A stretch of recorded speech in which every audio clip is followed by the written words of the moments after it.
Okay, is that working? Let's see. No, you're not supposed to be Mario. Do I need to refresh? Yes, okay. Alright. Welcome to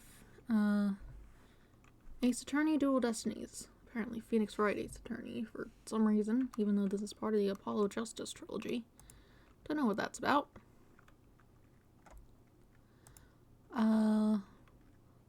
I finished up the Ace Attorney Investigations game on Monday, and so now I'm starting the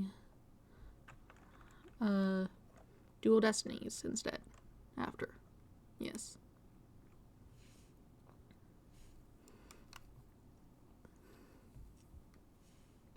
I believe... hold on. Drink water. I believe in this game, they started using 3D models. Get my controller in order.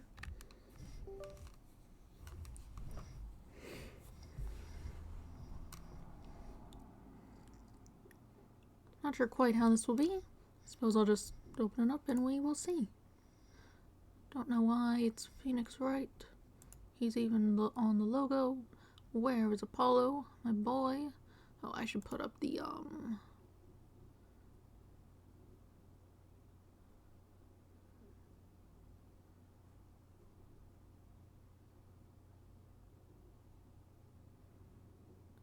I should just put up the black screen, just in case it does the, transparency thing that Dual Destinies was doing. It got weird.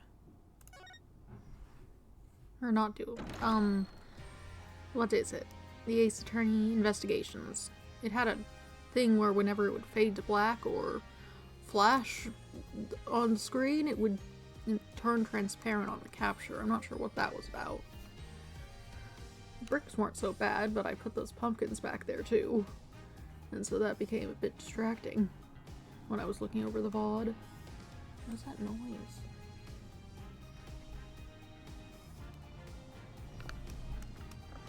Speaking of noise, how do volume things look? Not terrible. Might boost a little bit. I don't think I need to load game, right? No. We need to go and open up the other one. Follow my boy. No, go to... There it is.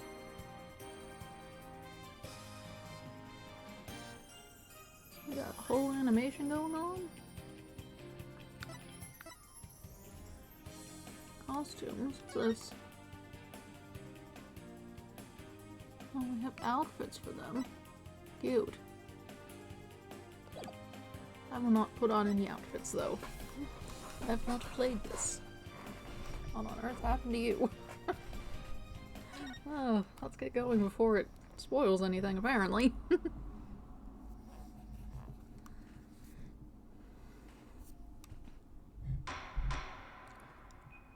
Oh, look at that. It's like anime. There's a bomb in the courtroom.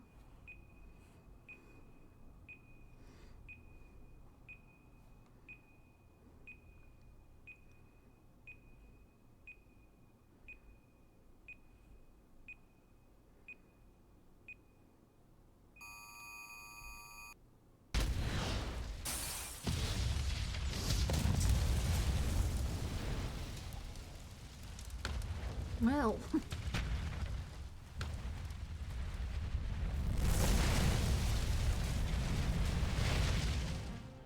These are dark times, where the law has been reduced to rubble. And it's up to us to restore it to its former glory. Voice acting too? Yeah, I know what you mean. It looks like your target finally decided to make a move. Don't you worry. I've got a trusty new partner on board.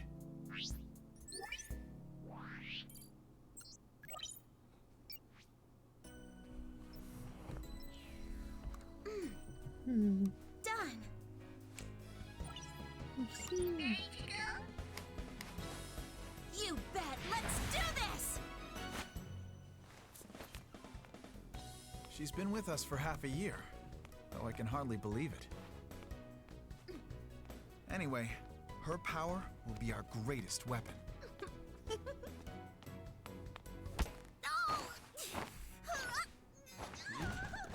There she is. Are you alright, miss?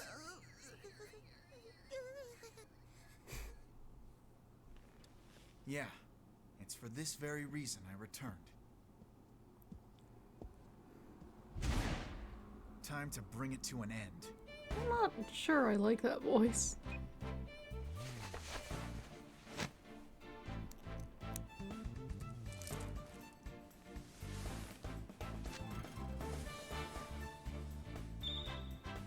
Oh, you did go and get that back.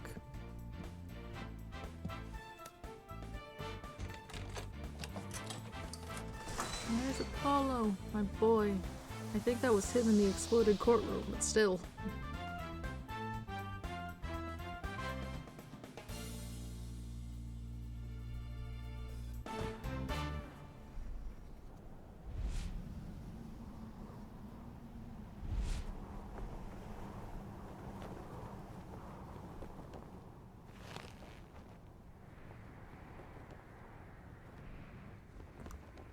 Should you be there? It looks like you got caught in that explosion.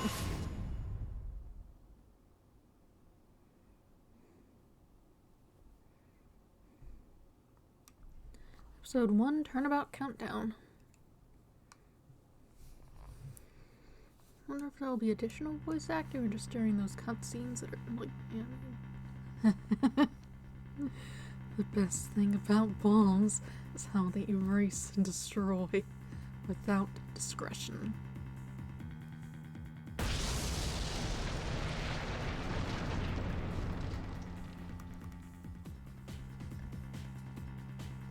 Now all I have to do is pin everything on that little girl.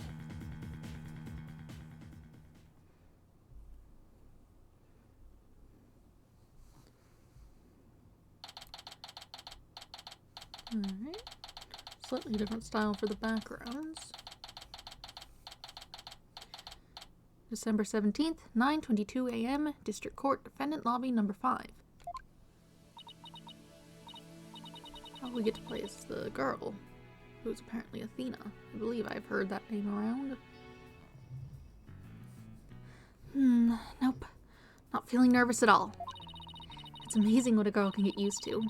Even a tense atmosphere like this is no biggie. You doing okay, Athena? Who's this? Oh, it's... You sure are three-dimensional. Oh, Apollo. Yeah, doing great. Like, I'm a little too great. Oh, yeah? Well, that's good to hear. Although, I could have sworn I heard your voice crack for a second there. Ugh, I'm that transparent, huh? Cracking? No, my voice isn't cracking. Nerves of steel, I tell you. This is Apollo Justice. He's a fellow lawyer at the office I work for. Apollo is the lead for the defense on this case. But I'm going to be there at the bench with him, doing what I can to help out. I'll do whatever it takes to defend Junie. Speaking of steel, how are you holding up? That explosion really did a number on you. I'm just happy that you're okay, Athena. Although, I can't pretend I have no connection to this case. That's why I'm gonna see to it that Juniper's name is cleared. And I'm sure you feel much the same way. You got that right. I won't rest until Junie is completely cleared of all suspicion. Apollo, Athena, who could this be? Is this the Junie? I suppose it is. Thank you for doing this for me. Junie!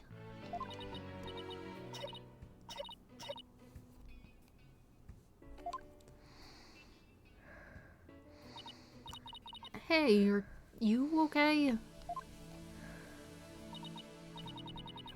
Sorry about that.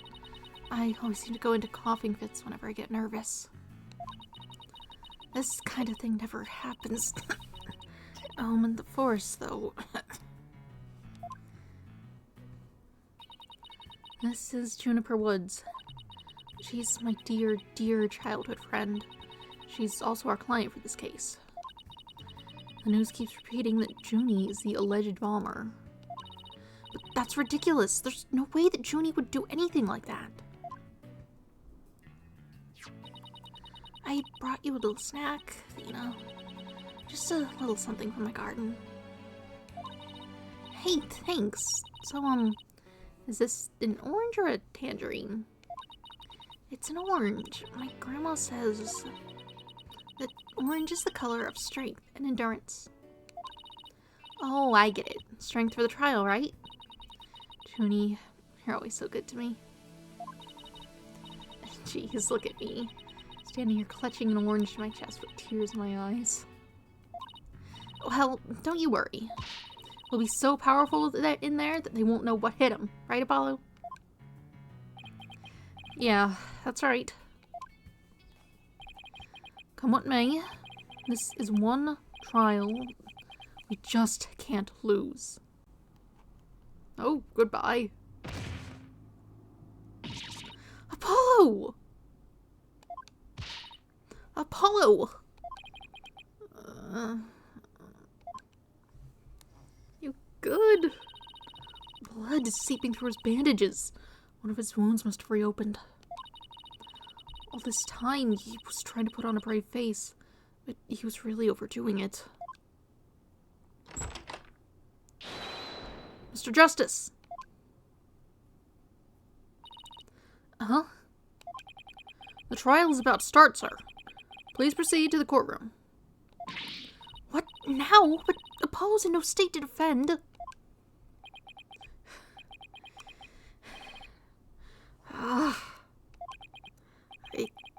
I have to defend Juniper. What are we gonna do? The trial's about to start with or without us. There's only one other option I can think of at a time like this. But even if I called him now, he'd never get here in time. No, wait, there's something else I can do. Apollo, give me all the evidence for this case. What are you gonna do? Bailiff? Yes, miss? The defense would like to submit a substitution of... I can speak. The defense would like to submit a substitution of attorney petition. Athena! You're not seriously. You just concentrate on getting better. I'll defend Junie. All by yourself? Athena, stop for a second. Think about what you're saying. You've never once taken on a case alone before, right? No, hey, problema. I can handle it. I think. I do not know Spanish. But I guess it really is up to you, Junie. Would you be okay with me taking over? Sure. I believe in you, Athena, and that's enough for me.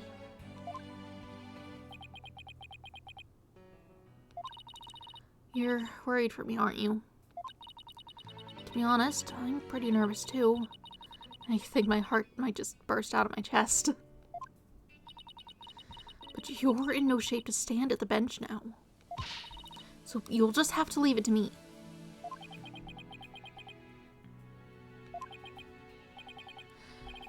Alright, I can see your mind's made up anyway. I hate it that I can't be there, but I know you'll give your utmost to defend Juniper. You bet I will. Rest assured of that.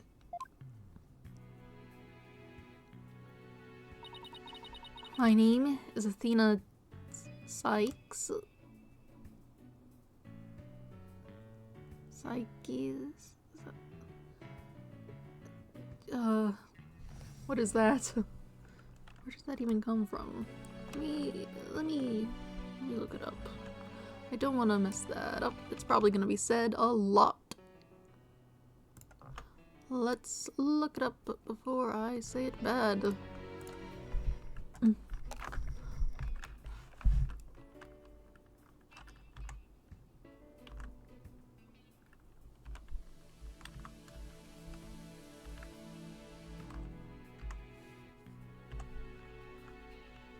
No. Oh, that's... Alright, we have definition and meaning. Cyclorama sense 2? That doesn't sound right. Sickness. Plural.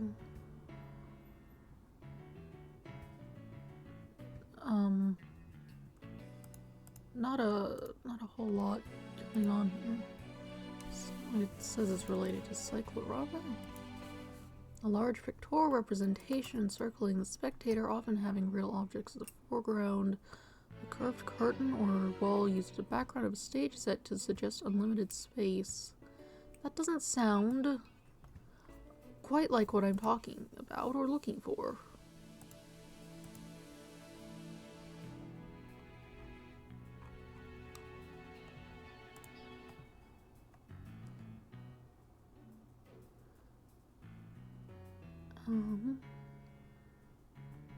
We have a wiki. Do you have like name, origin in here? Does that help?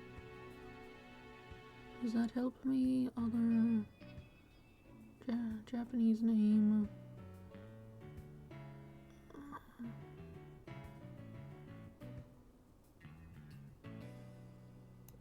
Name. Might be a play on psychology or psych spelled with a C as opposed to an S. I guess it's just psychs. Psych. Psychs. Whatever. My name is Athena Sykes. I'm still just a newbie, but I'm a lawyer.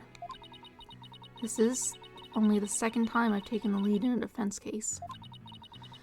It'll be the first time I stand up there alone, though. But I have to do this. And I'm definitely not about to let anything bad happen to Junie.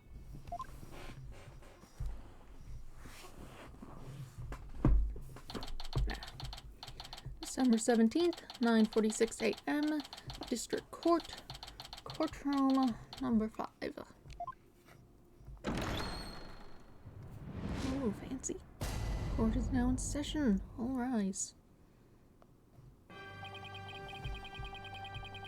Court is now in session for the trial of Juniper Woods. The defense is ready, Your Honor.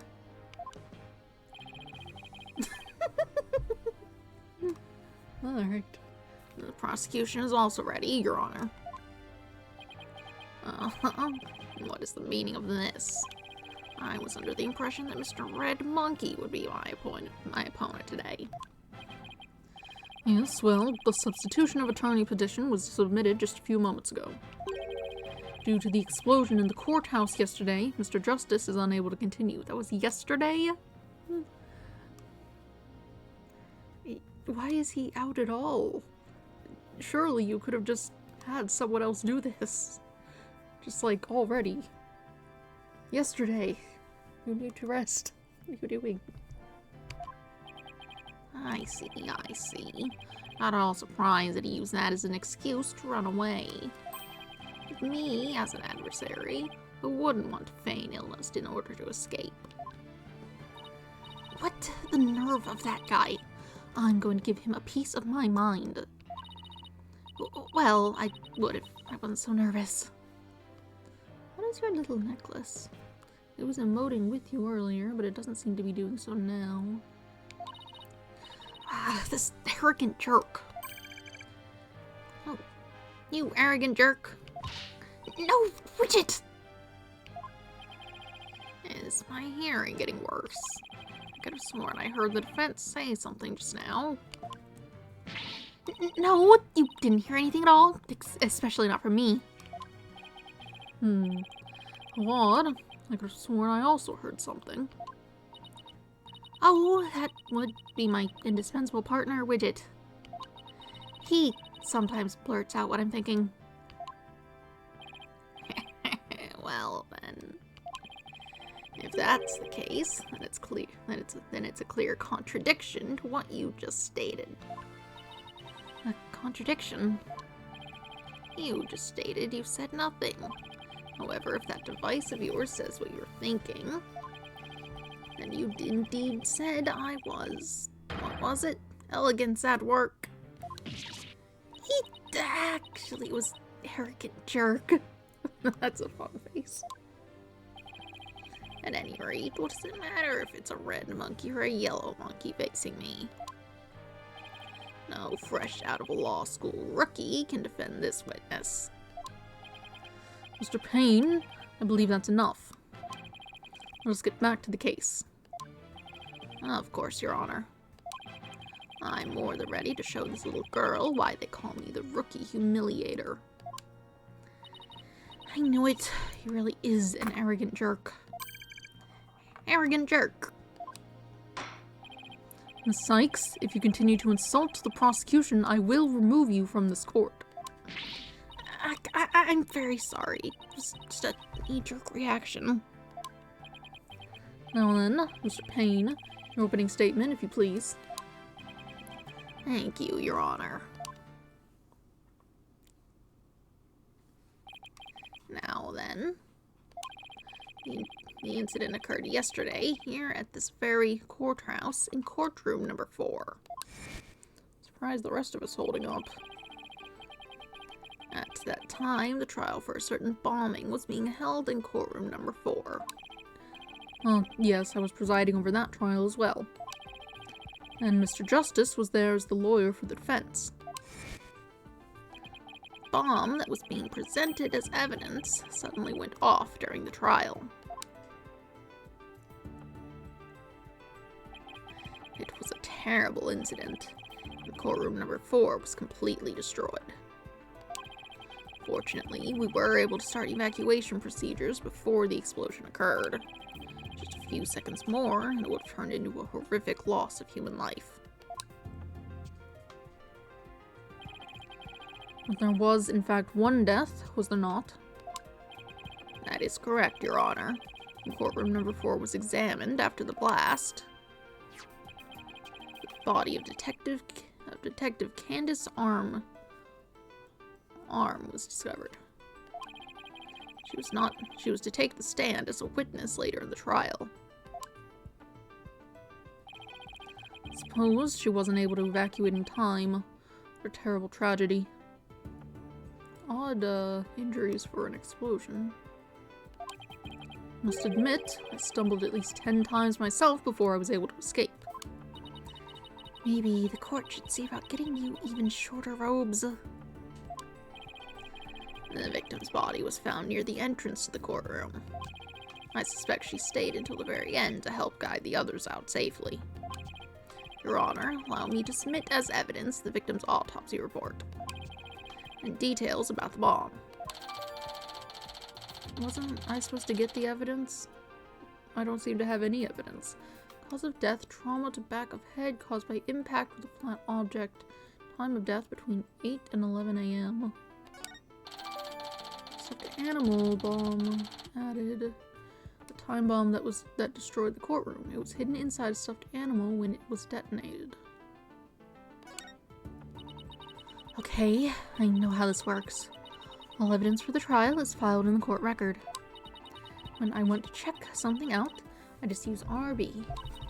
I better take a peek later. Or right now.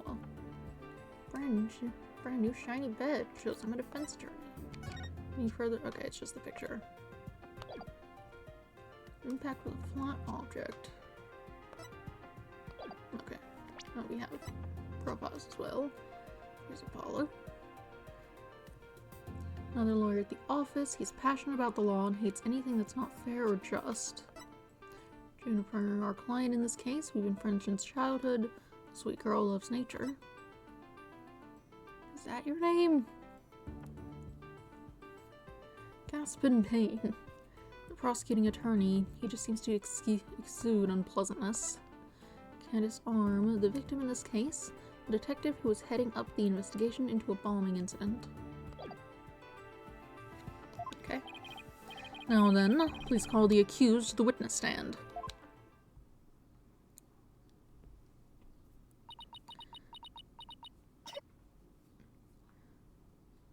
The models on those background people are not very detailed. And while they don't need to be, they don't look great. They might have looked better had they just been, a drawing.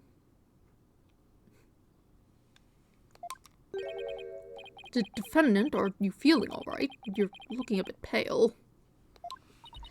I'm so sorry. I was feeling a bit weak when we first arrived at the courthouse.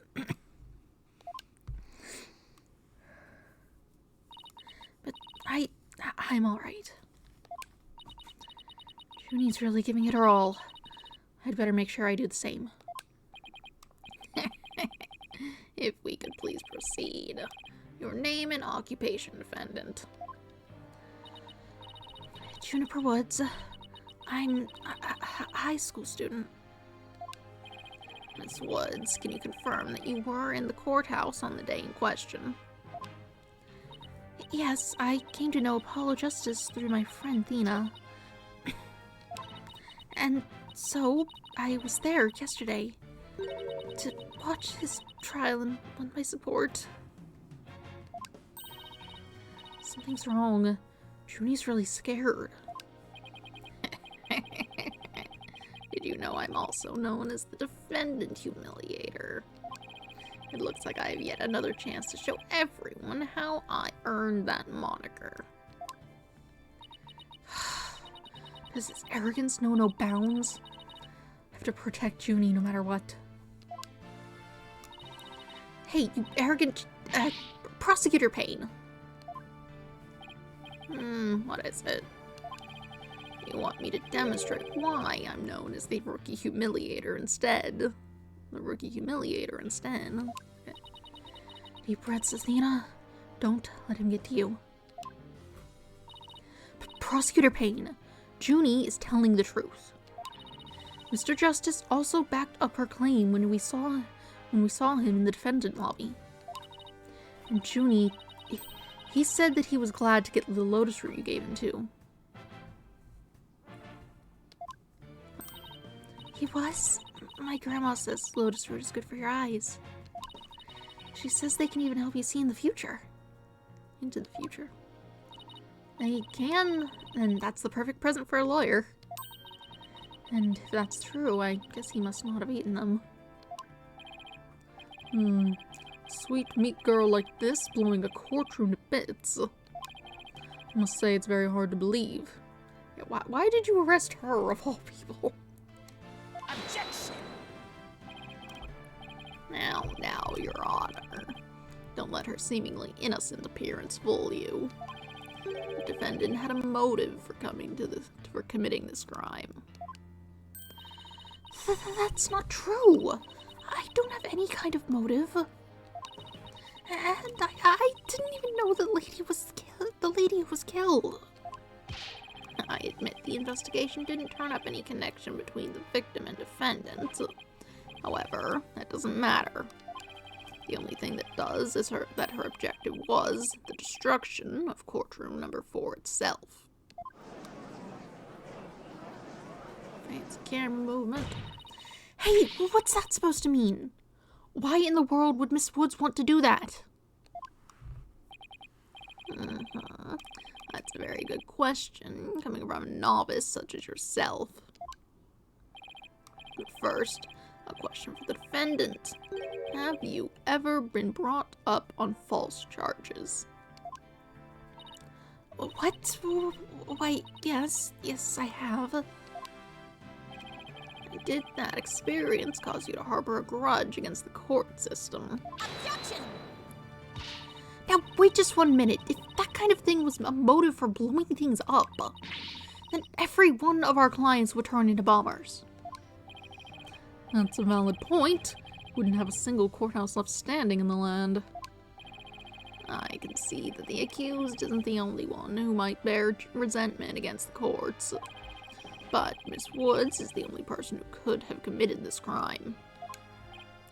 Why? Because we have found some decisive evidence that proves the defendant's guilt. Decisive, huh? I'll believe it when I see it. It involves a very unique aspect of the bomb itself, Your Honor. And what exactly was so unique about it? Why don't we have Miss Sykes answer that question? Me? I notice you appear to be very nervous. And, well, gentleman that I am, I'd like to offer you the chance to gain some confidence with such an easy question. Could he be any more condescending? Really, what a thoroughly unpleasant man. L is for loser. What did it just say? Nothing, not a single thing. Maybe you can, like, turn it off? Or at least turn down the volume? Now, let's see. What was I supposed to do at a time like this? Oh, I know. The court record. The information I need is somewhere in the court record. Alright, Miss Sykes, let's hear your answer. Just that it was in a stuffed animal? Is that it? Something else particularly stand out about it? What was unique about the bomb that blew up the courtroom? Was it because it was...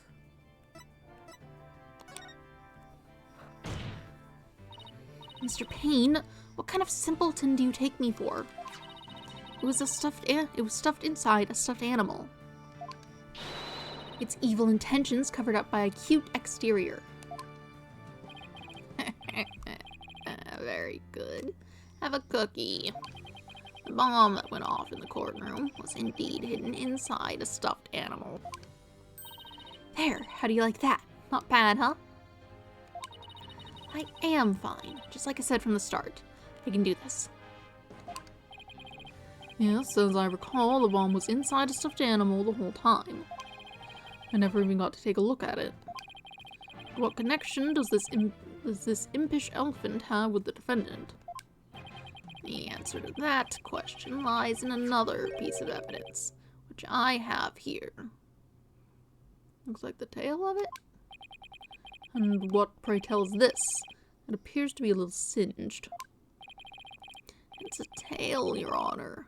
The tail of a poor victim of the explosion. This is incredible. Are you saying it's Detective Arm's tail? Your Honor is so very close, but no. It belongs to this stuffed animal.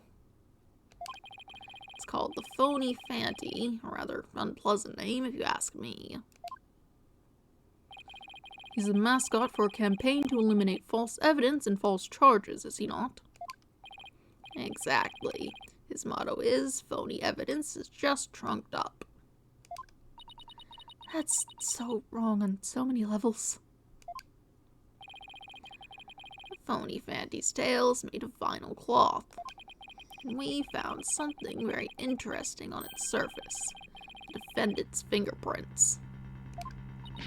What? The Phony Fanty provided the prosecution with all the evidence we needed. It clearly proves that the accused handled the bomb.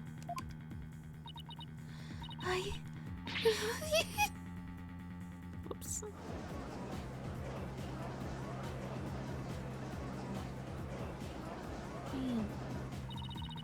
But that doesn't make sense. But that doesn't make any sense.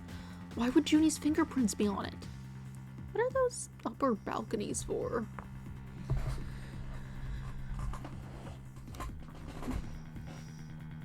They don't seem to have any seating. They're just kind of there. That does appear to be pretty irrefutable evidence. Where did you find this also? Court accepts it into evidence. He said the stuffed animal the bomb was inserted into, the defendant's fingerprints were found on it. Where was it found? Just like in the wreckage or what? Miss Woods, do you have an explanation for this? I don't understand. How about you, Miss Sykes?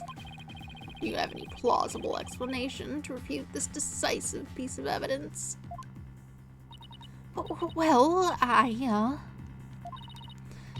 can't do it. I can't think of a single thing. But I better come up with something for Junie's sake. If you can't produce an answer, we could always go straight to the ruling if you'd prefer. No, I have to say something fast. Oh no, I can't get my voice to work. Why now of all times?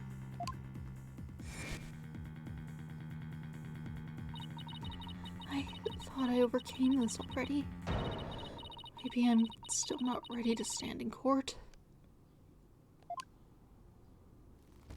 Oh.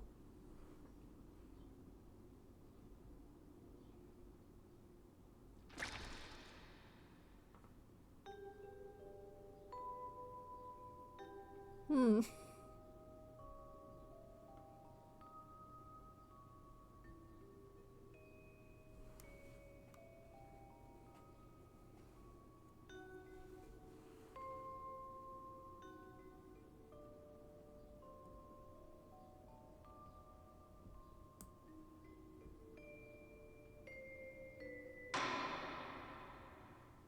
As you can see, there is no room for debate.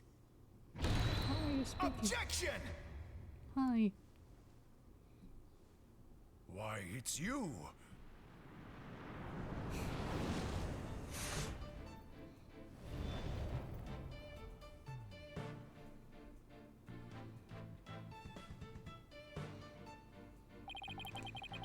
Sorry it took me so long to get here, Athena. Paul explained the whole thing to me over the phone. He asked me to come and help you out in this place. Thanks for coming. I hate to admit it, but I was having a real rough time on my own. Oh, I don't know. I think you were doing just fine, all things considered. And you hung in there, giving me enough time to get here. Now let's turn things around. You got it, boss.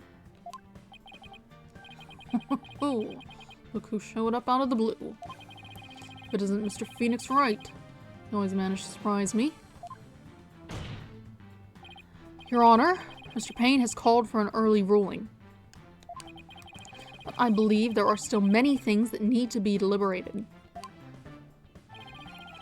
How did Miss Wood's fingerprints wind up on the stuffed animal's tail? How was the bomb even detonated? Until these questions are answered, I assert it's impossible for a fair ruling to be made. You are absolutely right. Let us continue from where we left off. I assume you have no objections, Mr. Payne? None at all, Your Honor.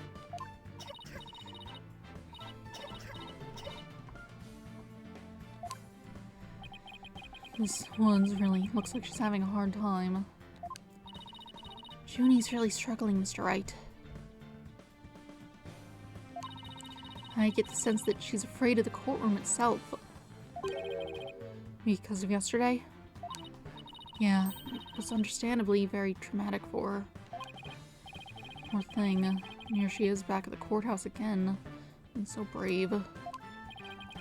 I'd like to make a request, Your Honor. If at all possible, I'd like to have Miss Woods rest in the lobby. Given the defendant's condition... Very well, I grant special permission. You could get some rest, Junie, and leave the rest to us. Okay. Thank you. Sorry about this.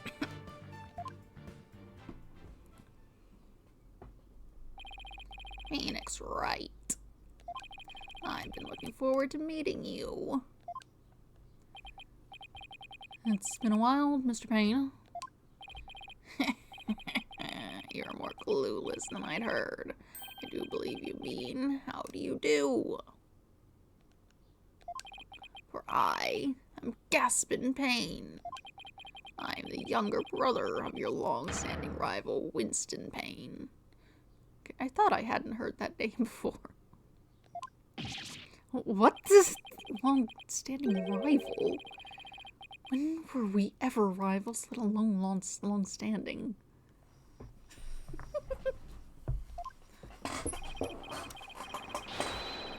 You see, Mr. Wright, I will cleanse Winston of the disgrace he met with at your hands.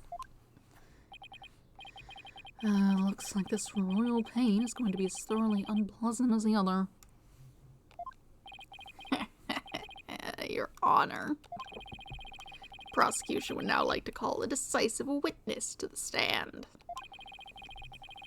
This witness will testify as to how the accused detonated the bomb in the courtroom.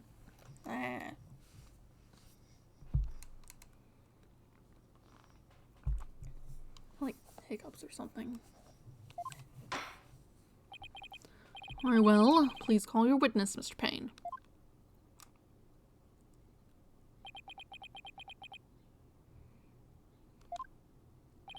Witness, your name and occupation, please. Witness. Name, Ted Tonate. Occupation, bomb disposal specialist. Oh my, what a strange robotic voice you have.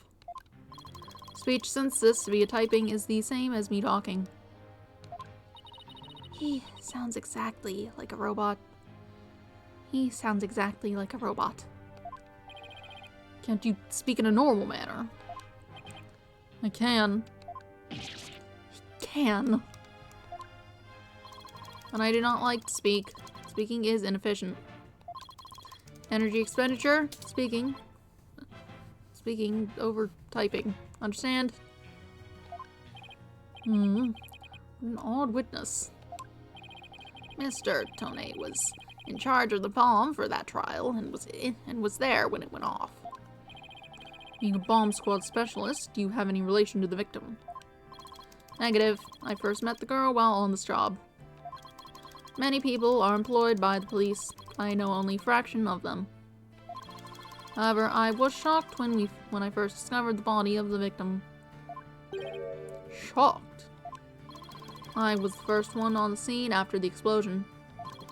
I went there to ensure safety, but I ended up discovering a dead body. So he was the first to discover the body, was he? He is here to testify about the circumstances surrounding the moment of the explosion.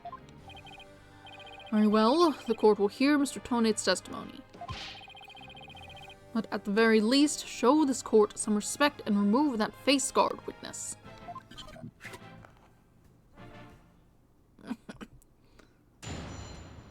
Not sure that's much better. When the bomb went off. The bomb was originally disarmed by me and then transported here as evidence. Bomb name HH3000. Operated by timer or with a remote. I was watching from the gallery when I suddenly became alarmed.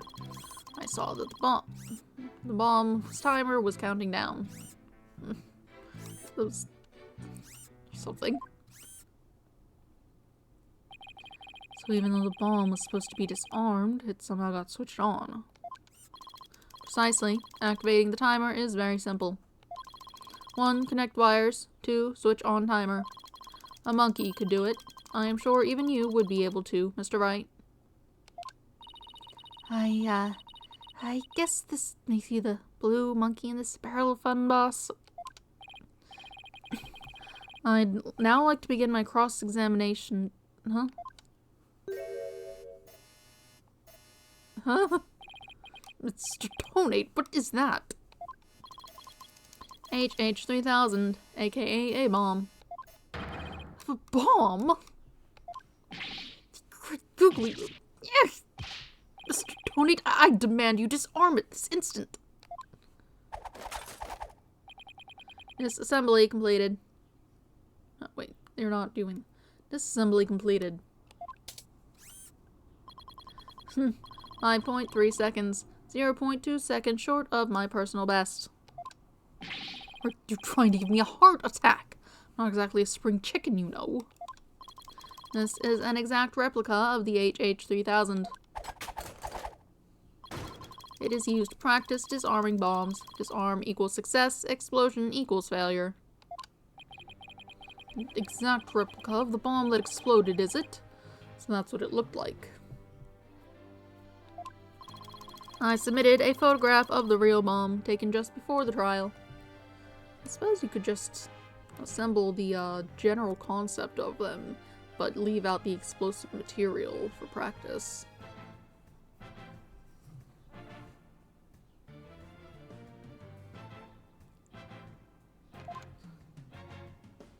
Got a crack on it. Dimensions: 10 inches, 10 inches height, x 10 inches width, 10 depth. Weight 12 pounds. A perfect replication. Get out of here. Let me. How do I? There it is. Let's see. 12:16, 8 a.m. Okay, so it was taken out, and then at some point it got put back into the stuffed animal, I suppose. It's cracked. Not really noting anything else going on.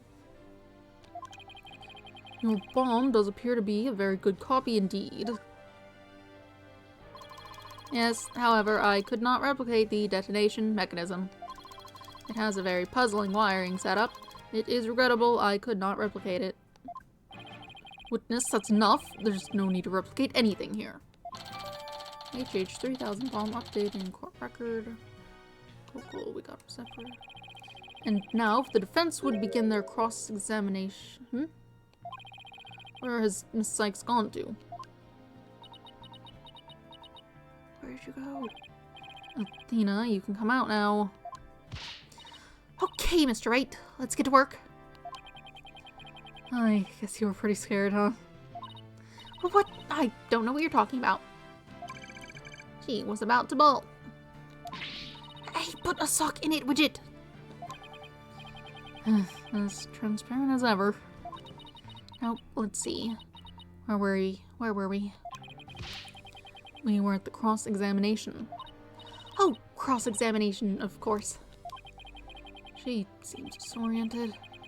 Wonder if she's alright. Maybe I should ask Athena if she remembers how to cross-examine to help her focus. Sure. Athena, you remember how to conduct a cross-examination, right? What? Of course I do. What kind of a lawyer would I be if I didn't? Now, don't get upset, but what do you say to humoring me with a little review? You got it.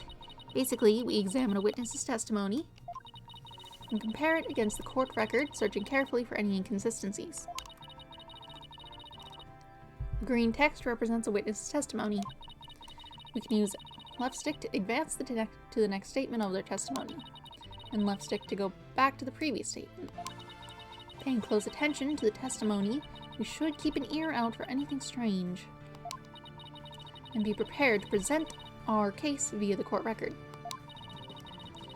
The court record contains information on all the evidence we have at our disposal. We can use it to look for facts that conflict with what the witness has said, and present any counter-evidence we find to refute their statement. And what if nothing conflicts with the witness's testimony? Well, that's when we press the witness for more information, find any inconsistencies or lies in their testimony, and reveal them to the court. That's what cross-examination is all about. Looks like you remember it just as I taught it. And it was a nice refresher course for me.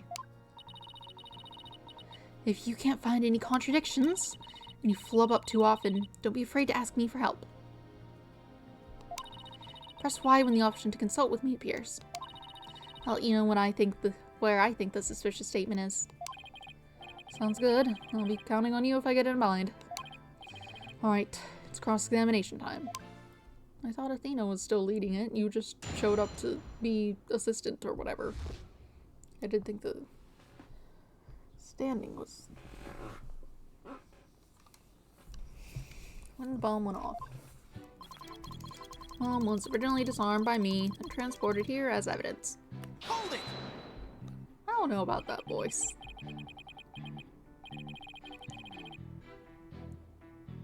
It's definitely someone different than whoever it was in the original trilogy. which, given it was a fairly short clip and there wasn't much voice acting in those games, had probably just been one of the localizers or something.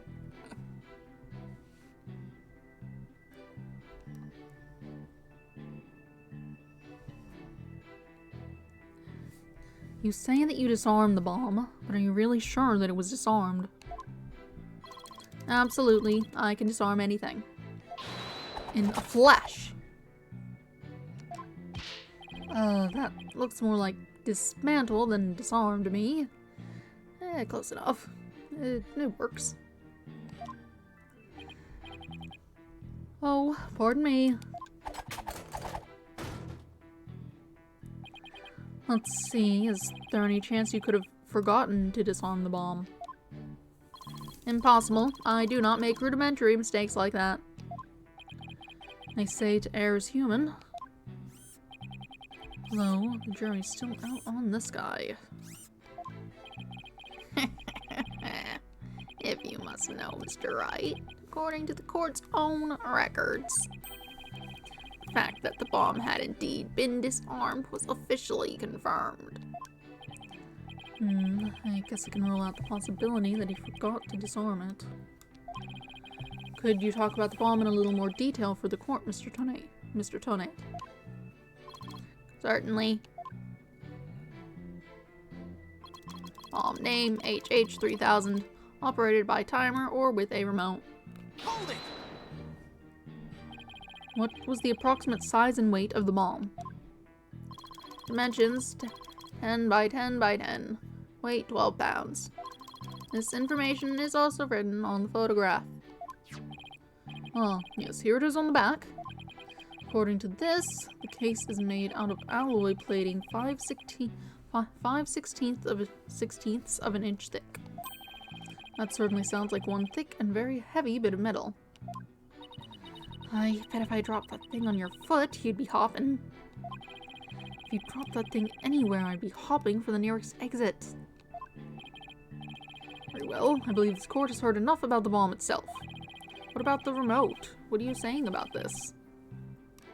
So, Mr. Tonate, you were keeping an eye on the bomb. Where were you watching from? I was watching from the gallery when I suddenly became alarmed. Hold it! Why were you in the gallery?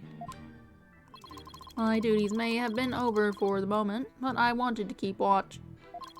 Even though the bomb was disarmed, you can never be too careful. Explosive devices are very dangerous things. Take the explosive part out. Just take it out. No more gunpowder or dynamite or whatever it is you're using.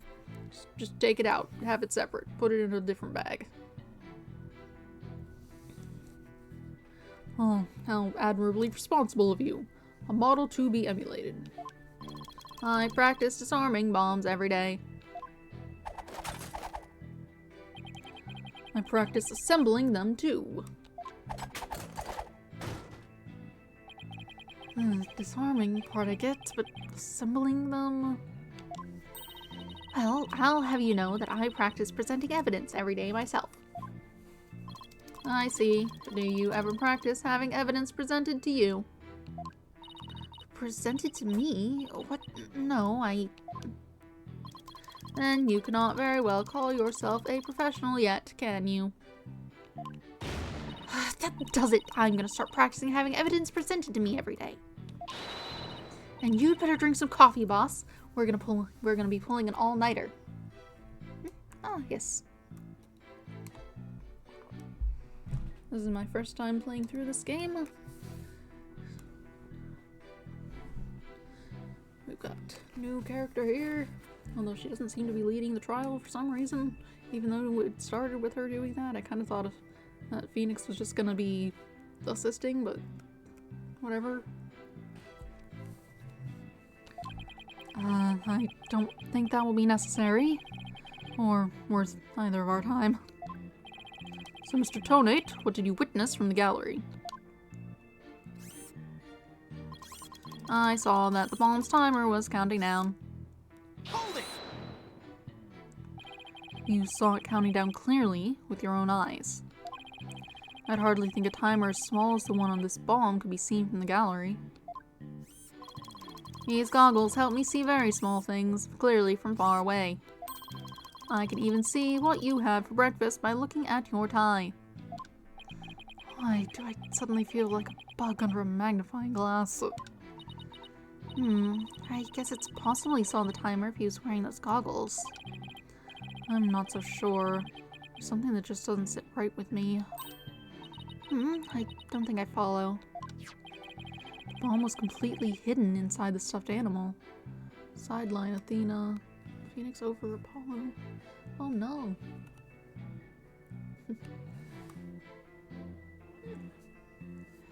That's no good. I like Apollo.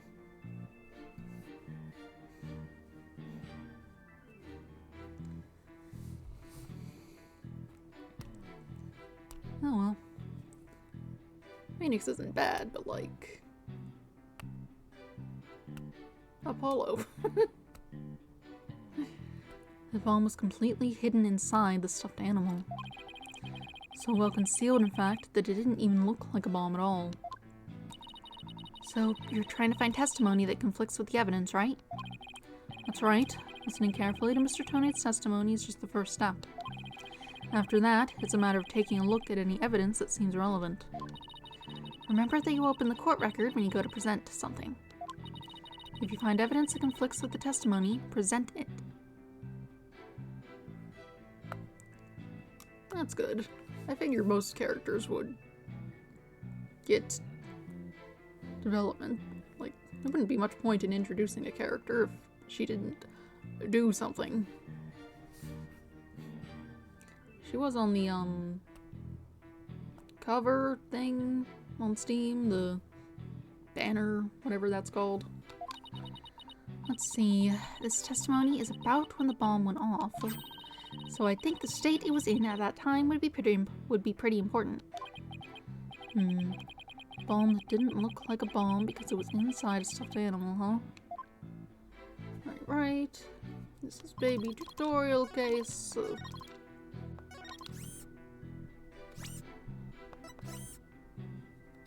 Baby tutorial case. So you say you saw the bombs countdown. Is that right? Of course, I clearly saw it counting down to 0. And I say that you are clearly lying. These models look a little awkward. What are you talking about? There's no way that you could have seen the bomb's timer. After all, the bomb was concealed inside a stuffed animal. Mr. Tonate, how can you claim to know the bomb was about to go off when you couldn't even see the timer? It's good. No! It does seem like a glaring inconsistency indeed. Witness, how do you explain this? Well, Ooh, that was great, Mr. Wright. You found a contradiction right off the bat.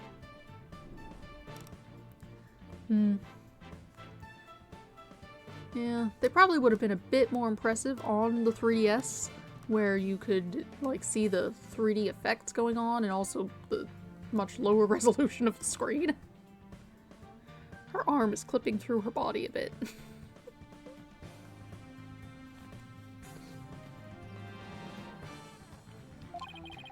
Always remember, Athena, when you find an inconsistency in a witness's testimony, there's always a reason behind it. It could be a lie, a hidden meaning, a secret. Whatever it is, it's up to us to dig it out. And pointing out every contradiction that we find is the best way to do it. Right, boss?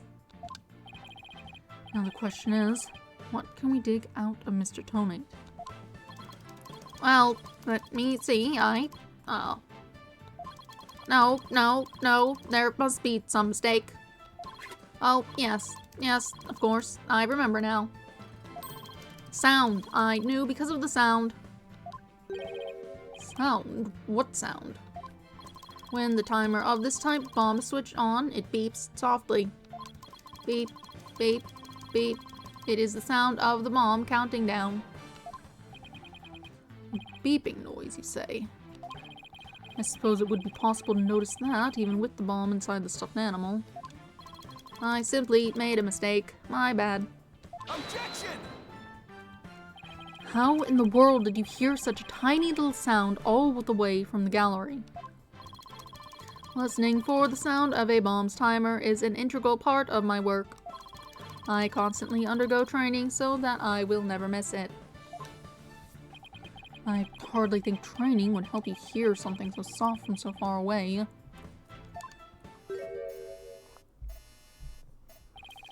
What now? Aren't you making light of the fine science of disarming bombs? It is a solemn mission that I put my life on the line to perform. What kind of specialist would I be if I could not hear a bomb's timer? It's not like disassembling a toaster, you know. Now he's just showing off.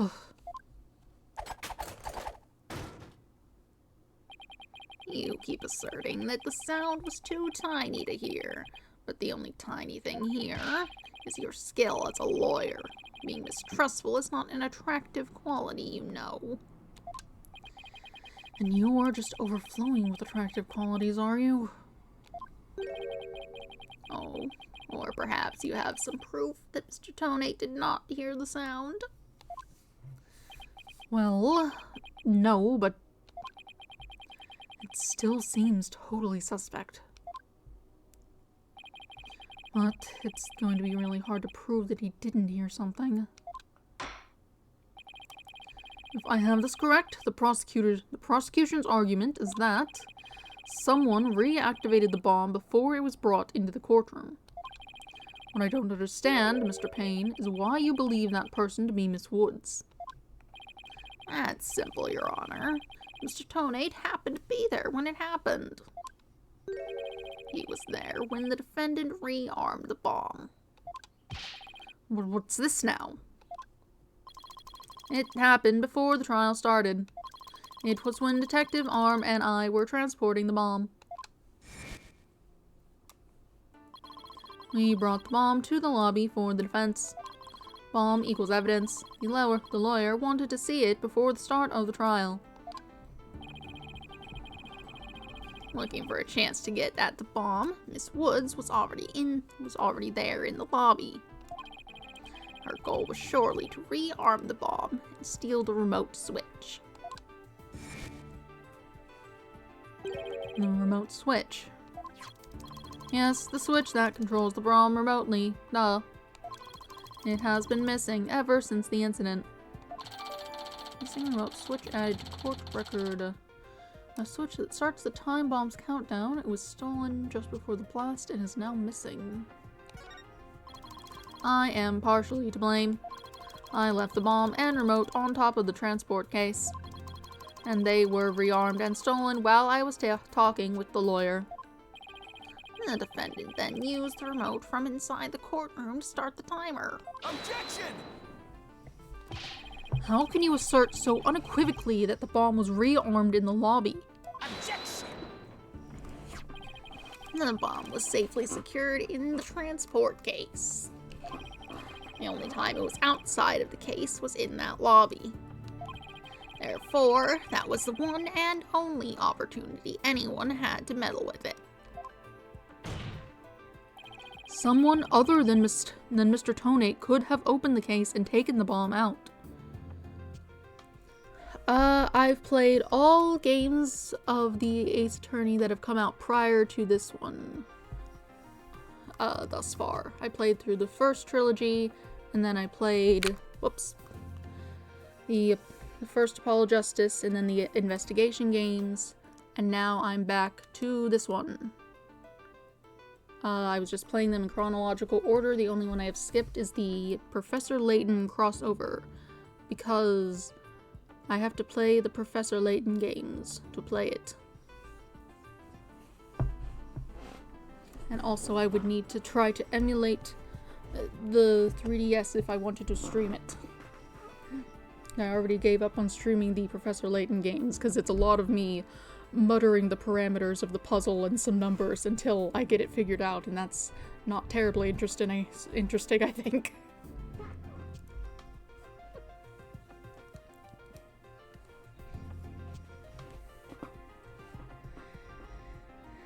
This is my first time playing this game, yes. Someone other than... Oh. Investigation 2. Oh, the official release. I only just started playing these games recently. I've actually got the...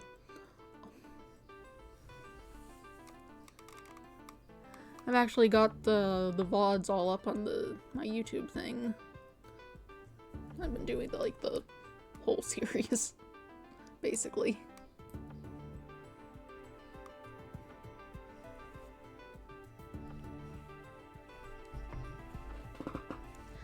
Someone other than Mr. Tonate could have opened the case and taken the bomb out. Impossible. Transport case is assigned exclusively to me. Do you see this number here? L10015R.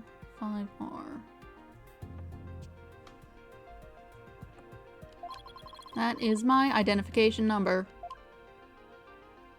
And I have the only key that can open the case.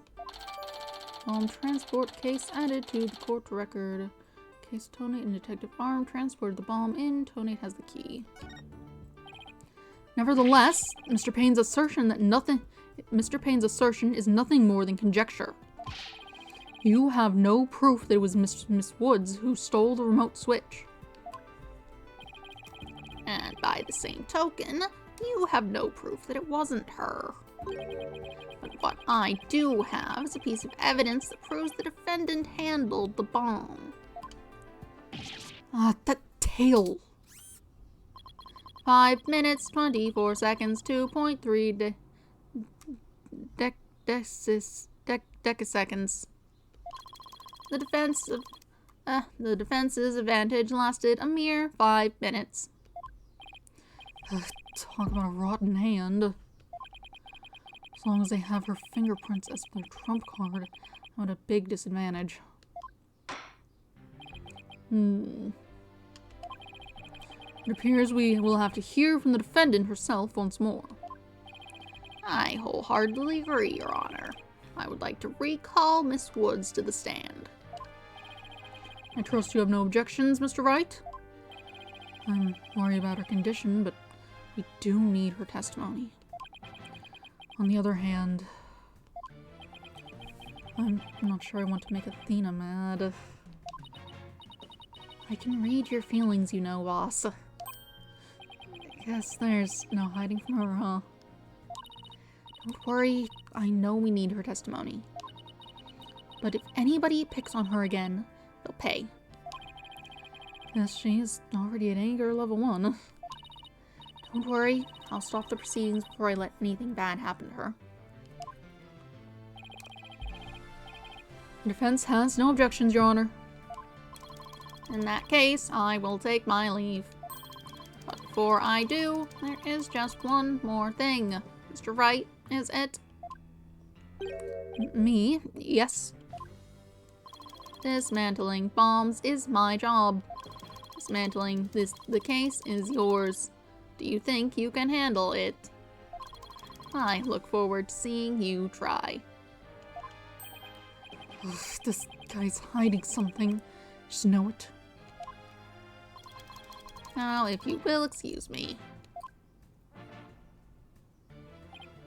Bailiff, please go out to the lobby and bring back the defendant.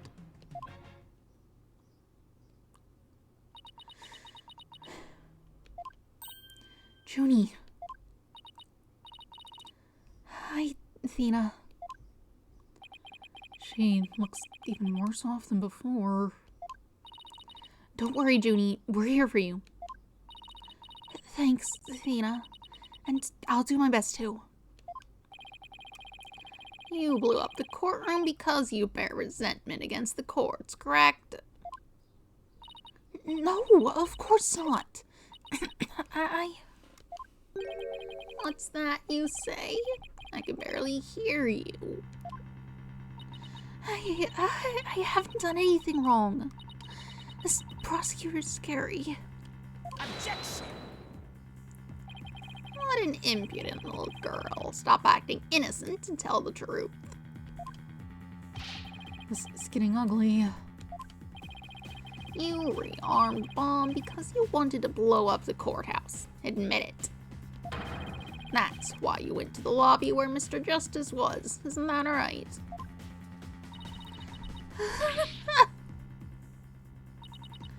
Mr. Wright, can I go give that prosecutor a smack? What? Of course not. Do we have to review courtroom manners 101 again?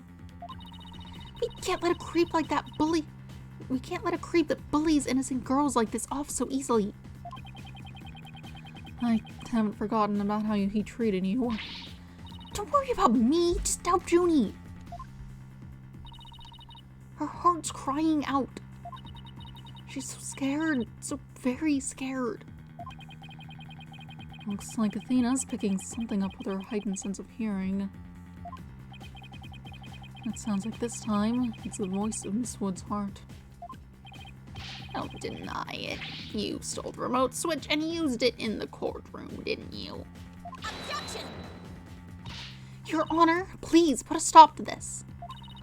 Mr. Payne is badgering the defendant. Yes, Miss Woods does seem quite frightened. Mr. Payne, I ask that you behave more like a gentleman. Ah, but don't you know, Your Honor? There is no more a gentleman in this world than I. As if a gentleman or even a gentleman would behave like he does. Don't let that rude ruffian win.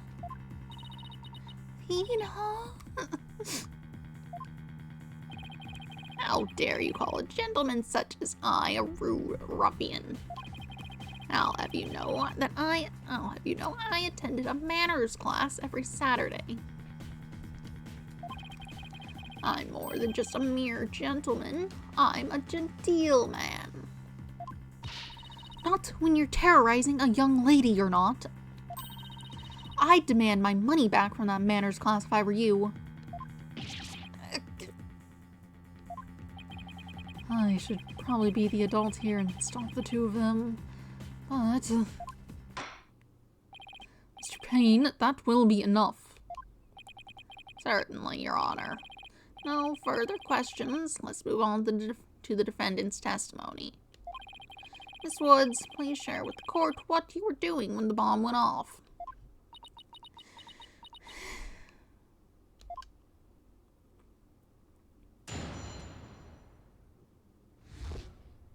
When the bomb went off. Well, that day, I was watching from the gallery. The bomb went off. And rubble started falling. It fell on top of me.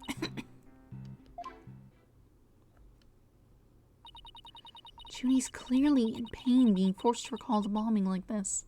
Sounds like she's in pain for a whole other reason. Of being crushed. She can't even get her words out. This isn't going to work, so what now? Hey, wait a minute. If she can't vocalize what she wants to say, we can listen to what's inside her heart. Yes, now's the perfect time to use Athena's power. You can hear it, can't you, Athena? The cries of Miss Wood's heart. Yes, and they sound incredibly strained. She's so scared. I think she could collapse at any second. Athena has a unique ability, you see. With her finely tuned sense of hearing, she can hear the words of a witness's heart. In essence, she can sense how a person is really feeling from the tone of their voice. Guess it's all up to Athena and her special ability now. Athena, I want you to use the analytical psychology you studied and listen to the testimony of Miss Wood's heart. Okay, boss. I'll give it a go. After all, this is the whole reason I put all that effort into studying analytical psychology.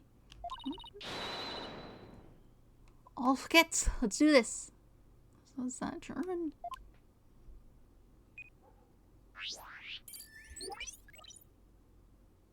computer. So your holographic thingamabob can show us how Miss Woods is feeling, right? In a nutshell, yes. The emotions and images that I picked up on just now while listening to her testimony. I can enter all of that into Widget and use the mood matrix to analyze them. Sure. These mood markers here reflect fluctuations in Junie's emotions. When she feels happy or is enjoying the memory, the happy marker will light up. When she feels angry or frustrated, the angry marker will react. When she feels sadness or is frightened by a memory, the sad marker will blink. And when she feels surprised or confused, the surprise marker will let us know. So with your special ability and Widget's mood matrix program, we can track how Miss Woods is feeling as she testifies. Talk about the wonders of technology. Yep, now let's give it a shot. I'm picking up on some kind of discord or noise in Junie's heart.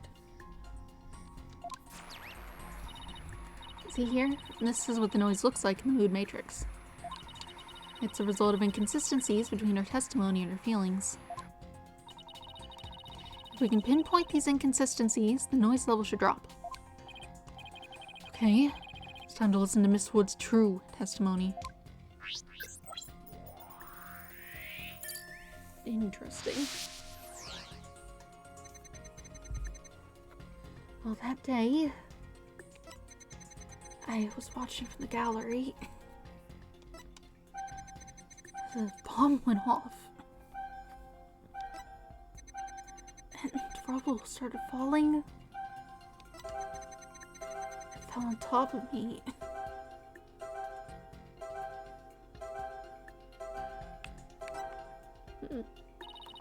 I think I have a good grasp on Junie's emotional state now.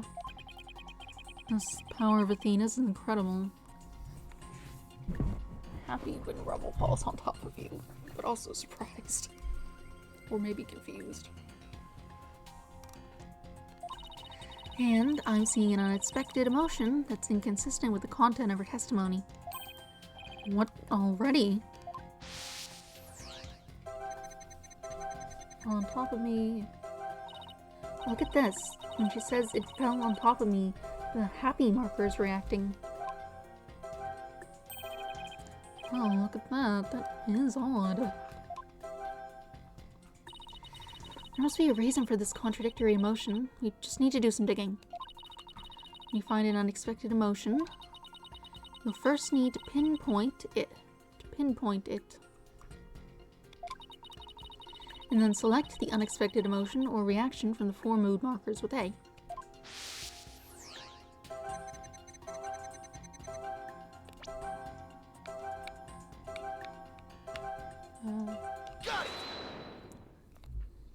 Definitely odd. I suppose we'll see what that's about. Widget is registering joy when Miss Woods recalls the rubble falling on her. There must be a reason for this unexpected emotion. Miss Woods? As the rubble was falling, was there also something that made you feel happy? Sounds like a crazy person saying this with no context for everyone else, I suppose. What? Mr. Wright, the feeling of happiness is spreading throughout Junie's heart. Keep going on this point, and I bet Junie will start to calm down. Great.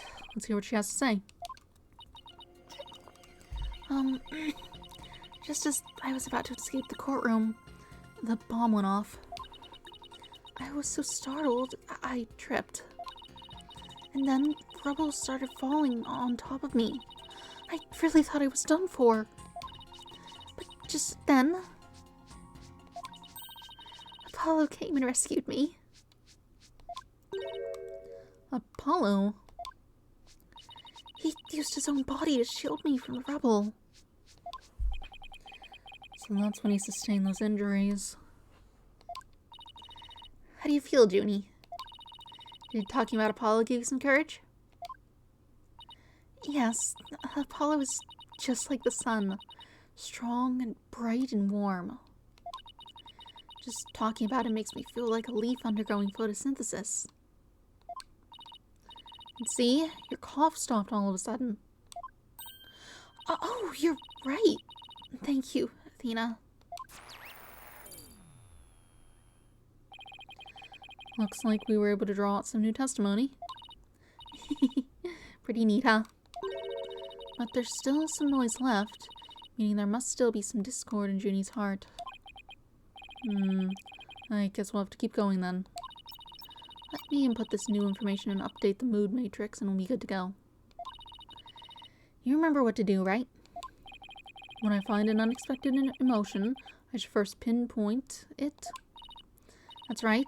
And then you select it from the mood markers with A. If we can find the reason for the discord in our heart, then we should be able to draw even more new testimony out.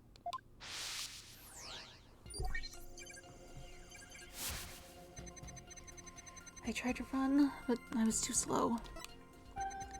Before I could get away, the bomb went off. I was so startled, I tripped. Some marble started falling on me. I thought I was done for. But then Apollo came in and rescued me. Now we also have sad. But I feel like that might just be because he got hurt. A reasonable reaction. You were happy when Mr. Justice rescued you, weren't you? Yes, I was really happy. But was there also something that you felt sad about at the same time? Sad? The reason I ask is when you were describing how you were rescued, you sensed a little sadness too. Oh, I think it's probably because of Bum Rap Riney. What? Because of what? Bum Rap Riney? Oh, what do you know? Something new. That's right. I brought my stuffed animal, Bum Rap Riney, to watch the trial with me. Bum Rap Riney and Phony Fanty are brothers. Who knew that the legal world could inspire a whole line of merchandise? I had Bum Rap Riney with me while I was watching the trial. But it wasn't until Apollo saved me that I realized I'd lost him as I was running away. My poor Riney, the victim of that terrible bomb. Oh, I know. You can see what he looks like in this poster. That's gonna be where the tail is from. It's for the campaign to eradicate fake evidence and false charges. Phony Fanty and Bum Rap Riney, huh? Nothing against the campaign, but why an elephant and a rhinoceros? Mr. Wright, I don't sense any discord in Junie's heart anymore.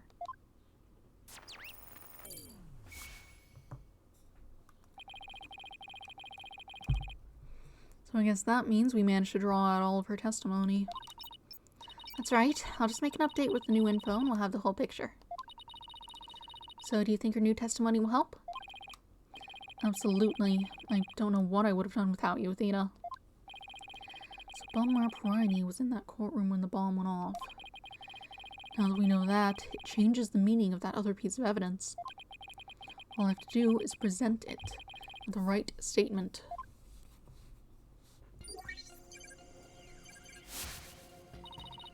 Watching from the gallery with Bum Rap Riney, I tried to run, but I was too slow. Before I could get out of the courtroom, the bomb went off. I was so startled I tripped. When rubble started falling, I thought I was done for. But then Apollo came and rescued me. I suppose if we need to present something on this, it'd be over here, and then show the tail? That's not exactly a contradiction, but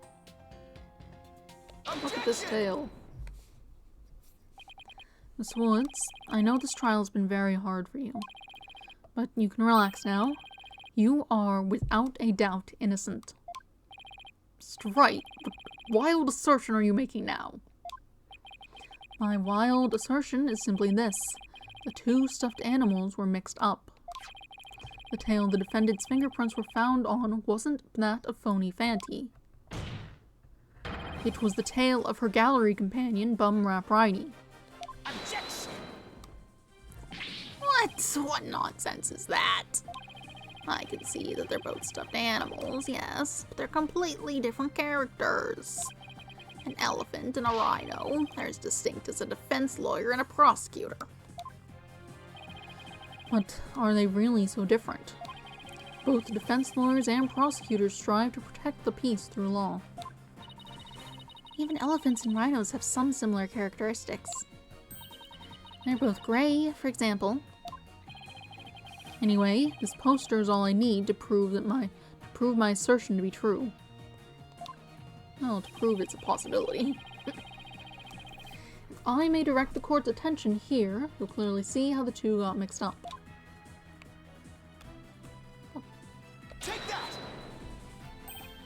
Well, would you look at that? The two tails are exactly the same. Yes, exactly. The two stuffed animals are based on entirely different animals, but the design of their tails is exactly the same.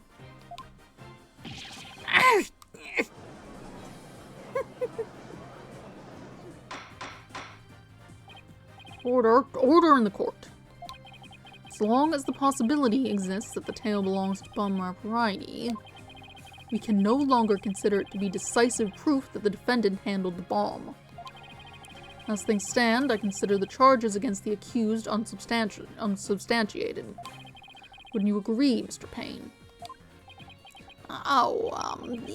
Yes, of course, Your Honor.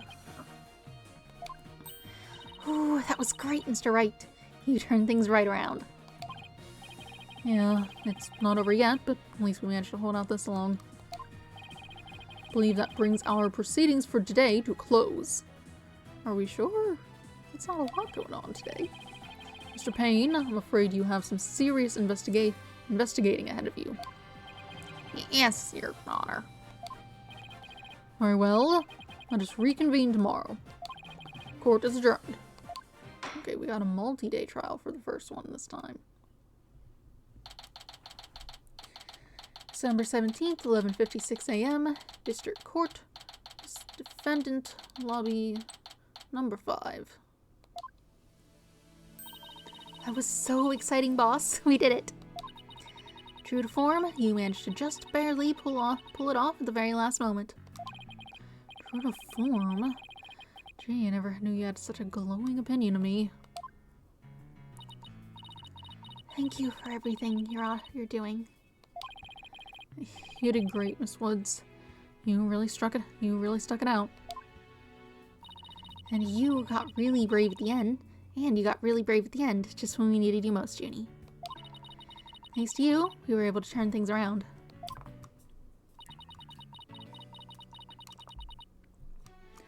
Well, you were the one who gave me that courage, Nina. Really? Thanks. So, be honest, was I any help at all? Of course. That's a weird face.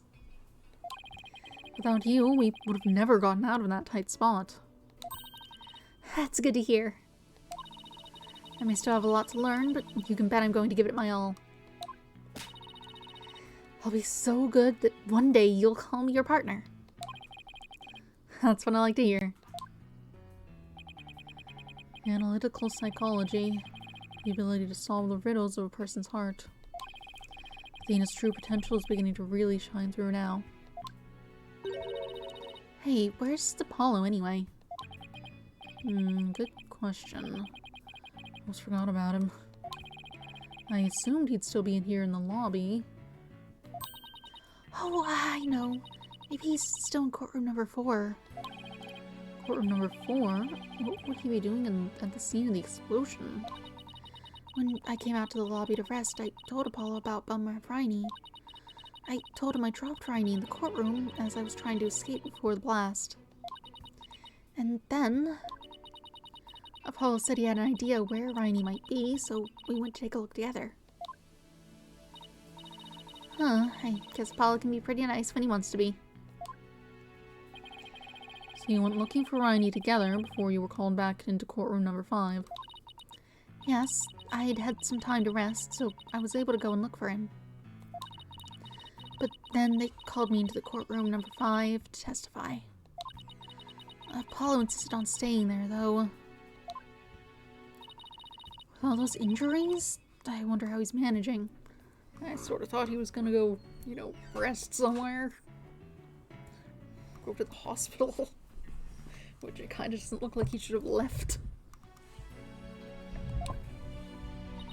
I think Apollo might have figured something out. Wonder what it was. He told me I'm going to look for evidence to clear your name, Juniper. So many people shipping Clavier, Gavin, and Apollo. Are they being set up to be romantic? I mean, I guess I could see if one might interpret feelings from her side, but I guess that might go on as the game goes on.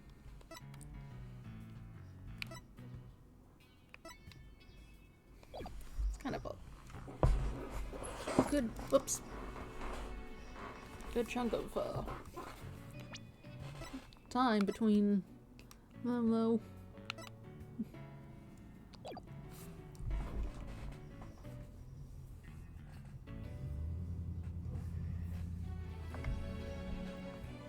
I don't think they've...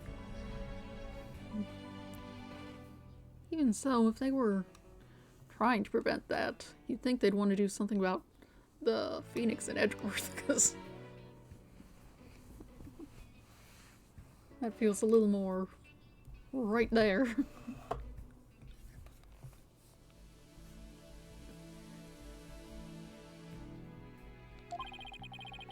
Just maybe he found some new piece of evidence.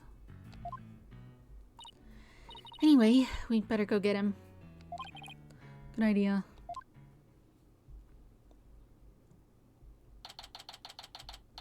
December 17th, 12:11 p.m. District Court, courtroom number 4. Where are you, Apollo? Trial's over for today. Come on, I know you're... No. Oh no. Oh, someone straight up attacked him. Either that or he just passed out and also found a rock with blood on it. I suppose that's also an option.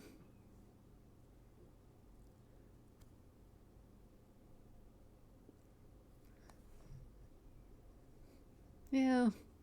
I kind of felt like the investigations game was very much just like multiple ladies would flirt with Edgeworth and he'd be like, no, thank you.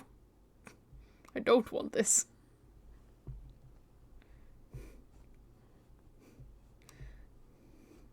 Which, I mean, has other options also, but still.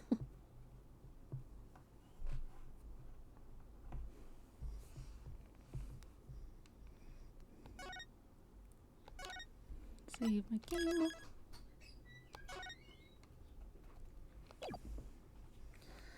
Suppose we'll carry on then. I did not look at the time when I did that. What time is it? It's a perfectly fine time to carry on. December 18th, 9:34 a.m. District Court. Defendant's Lobby, number 5. Okay, what about Apollo? Is he good? You taken to the hospital? This isn't exactly how I envisioned the second day of this trial to start. No investigation. But, given how things ended yesterday...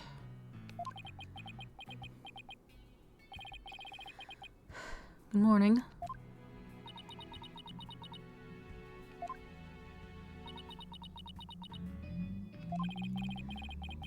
Mood sure it's tense. Not that that's any surprise.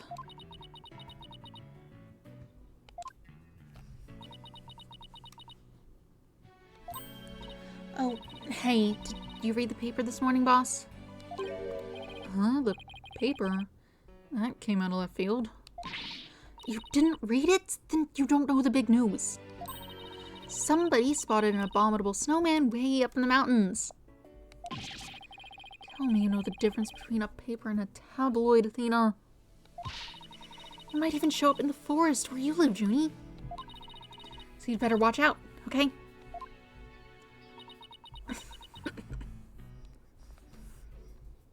What about Apollo? You really should read the story for yourself. I couldn't even begin to do it justice. Justice? Huh? Oh, poor Apollo. It's all my fault. Athena. Oh, Junie, what was I thinking? I'm so sorry.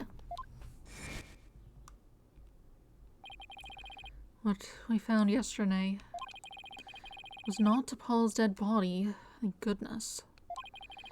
He'd been assaulted by someone with a blow to his head and was lying unconscious.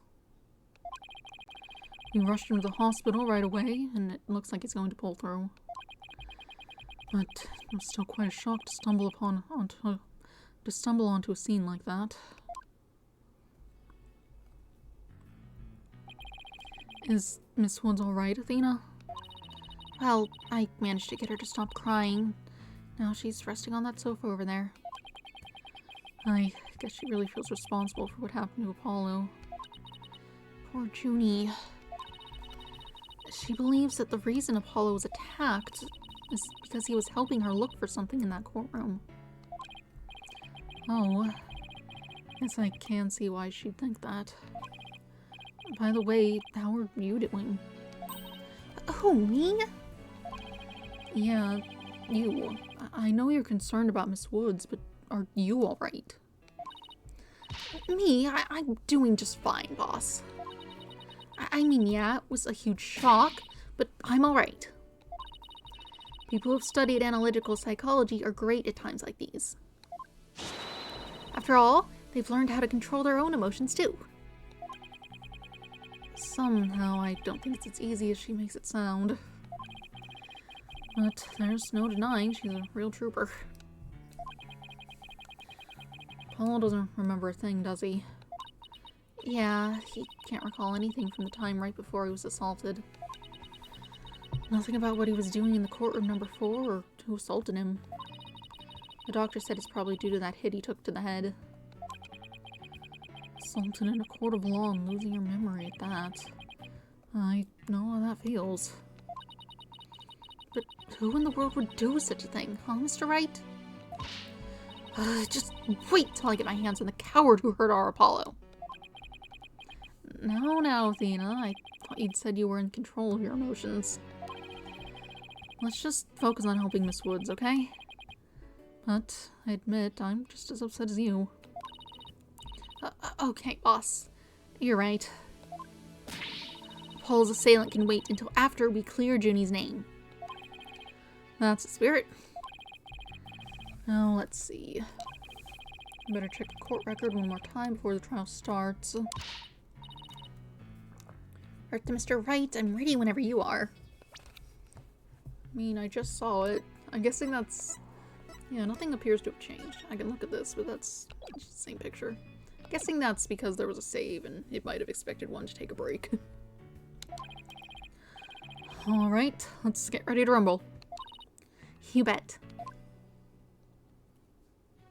With everything that happened with Apollo, I didn't even have time for a proper investigation. I can't let that stop me, though. I have to get this right for Miss Wood's sake, and Apollo's too. But, I mean, it kind of showed the killer at the start. The first cases in a lot of these tend to do so. It was very obviously the robot voice guy with the glasses, goggles, whatever they are.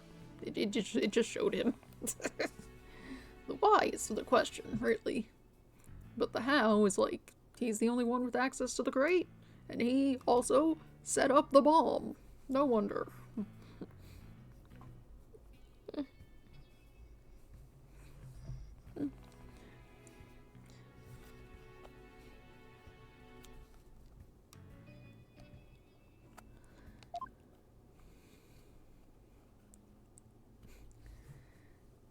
Yeah, it's because it's an easy tutorial case and they don't know if you might have played previous games or not. I ran into issues on the first case of the investigations too because I was just like, look, the laser sight, I'll show you the laser sight. But what it wanted was the photograph, being like, he doesn't normally have a large red dot on his forehead. And it's like, oh, we're doing that. Oh, we're like in baby mode, okay.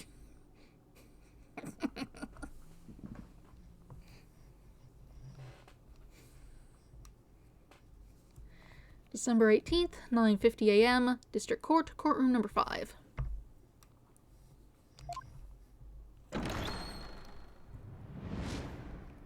Day 2, court is now in session, all rise. Court will now reconvene for the trial of Juniper Woods. The prosecution is ready, Your Honor. The defense is also ready, Your Honor. Now then, I believe I instructed the prosecution to further their investigation. Were you able to locate the remote switch in question? I'm afraid the remote switch is still missing, Your Honor. I must say I'm disappointed, Mr. Payne. Not angry, just disappointed. I apologize, Your Honor. Looks like the prosecution is just as unprepared as I am.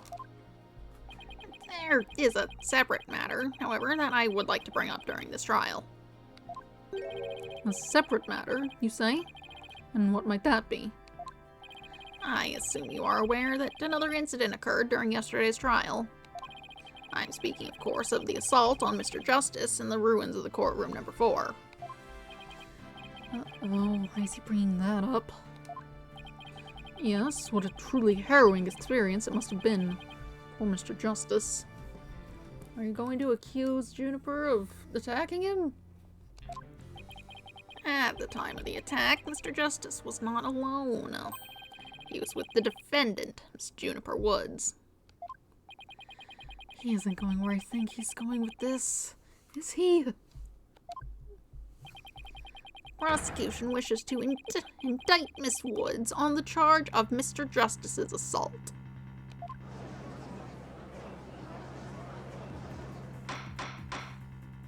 Order in the court. Mr. Payne, the incident under deliberation here is the courtroom bombing. The assault on Mr. Justice has nothing to do with this trial. Oh, but I believe there is a connection between this case and Mr. Justice's assault. Please take a moment to consider these facts. Both events occurred in courtroom number 4. This is the location in the courtroom number 4 where the unconscious Mr. Justice was discovered. As you can see, it's quite close to where Detective Arm's body was found. Okay, we've got a diagram. As it was when Apollo was discovered after the assault. The question is, why did the culprit feel the need to maliciously attack Mr. Justice? Why indeed? What do you believe their motive to be, Mr. Payne? I believe Mr. Justice found something in that courtroom while Miss Woods was with him. Evidence that fingered her as the perpetrator of the bombing. You mean he found some incriminating evidence? Whose car is so loud? So rude. Precisely. And so I surmise that the defendant picked up a piece of rubble and hit Mr. Justice on the back of the head in order to silence him. Objection! Judy would never do such a thing. She was devastated when we found Apollo hurt like that. Miss Sykes, please control your outbursts. It is the prosecution's belief that by deliberating on Mr. Justice's assault, we will draw ever closer to the truth of the courtroom bombing itself. Very well. Miss Woods is hereby officially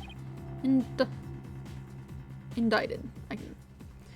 Miss Woods is hereby officially indicted on the charge of assaulting Mr. Justice. What? Why are you listening to Mr. Toupee over there? Although, considering our conversation yesterday... I think Apollo might have figured something out. Wonder what it was. He told me I'm going to look for evidence to clear your name, Juniper. Maybe the two indictments really are related. Incidents. Maybe the two incidents really are related after all. I would like to start by hearing from the defendant herself. Very well. Bailiff, please bring Miss Woods to the witness stand.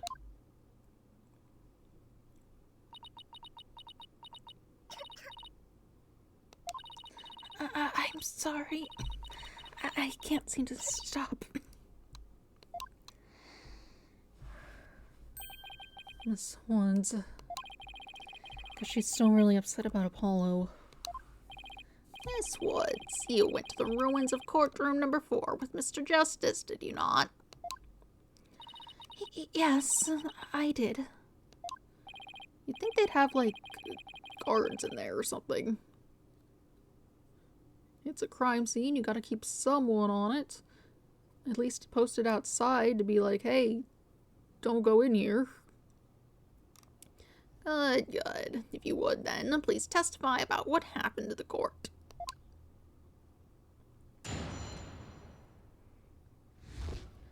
Alone with Apollo.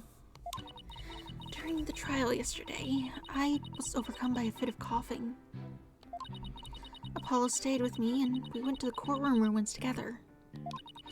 But then I was called back to this courtroom to give testimony. Apollo insisted on staying behind in courtroom number 4. Nice attorney. That makes too much sense. Oh, not having guards, yes. Yeah, I guess some things are just weird. Like that one case in... Was it the 3rd game?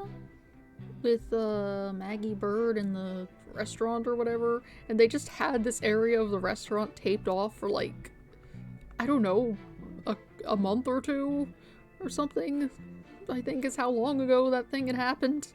And also no one checked and made sure the guy from the initial trial had actually been Phoenix or even a lawyer at all. And then when it was discovered that he wasn't, they did nothing about that. People just don't do things right, just generally. Apollo insisted on staying behind in courtroom number 4. I swear I didn't attack Apollo. Why would I ever hurt such a kind person? So Mr. Justice stayed by your side while you were feeling unwell. What an admirable young man. I thought his loud voice was his only outstanding feature. He may look like a little imp at times, but Apollo can be really nice too. I hope she didn't hurt her wrist backhanding that one out. But one has to wonder, why did Mr. Justice stay behind in the ruins? I think Apollo might have figured something out. Something? What kind of something? Something to do with the courtroom bombing kind of something, I think. Oh, new evidence for the case, was it? It's a very big kind of something indeed. I believe so. He mentioned looking for some evidence when I was called away. Objection! Just as I thought, there is a connection between the two incidents. The defendant has told a very big lie, Your Honor. What lie is that? When she learned Mr. Justice would be looking for evidence, she attacked him. She attacked him to give herself the chance to destroy that evidence. No, I never... Objection! Miss Woods repaid Mr. Justice's kindness with violence. He found the proof of her foul deed there in the courtroom ruins.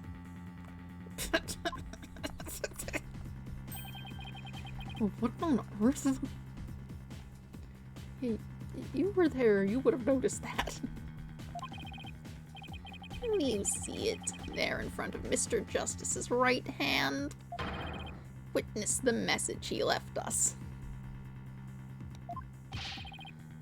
It's written in blood. WOODS. Like, isn't that... That's right, Your Honor. It says Woods in capital letters. What? I submit that Mr. Justice left us with the name of his attacker before he fainted. Apollo's assault photo added to the court record. Shown collapsed on the floor, bloody writing also visible. No, that can't be true. Why would Apollo write my name? Mr. Wright, the nerve of him leaving that message. Why would he do this? Hey, don't take it out on me. I don't understand it any more than you do. I mean, most likely it was just whoever actually attacked him then used his hand to write it. When we discovered Apollo yesterday... Apollo! No. You left him on the ground long enough to get a picture?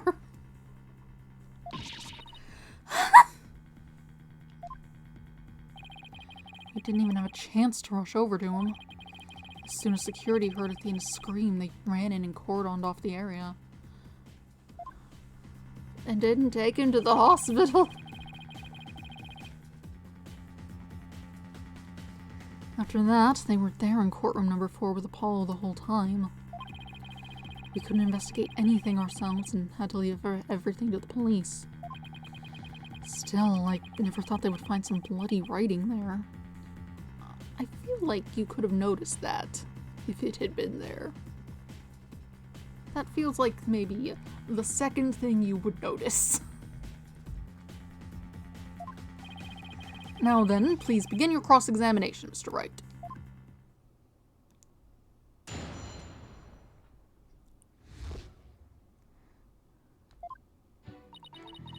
During the trial yesterday, overcome with a fit of coughing. Hold it! Do you always cough when you get nervous, Miss Woods? Yes. Mr. Wright, please do not make Miss Woods nervous by pressing her so ruthlessly. That barely even qualified as a quasi-question. Let's hope her relax with a little small talk before we dive into the cross-examination. Same guy who needed ghost tell over a piece of paper. I guess that's a good point.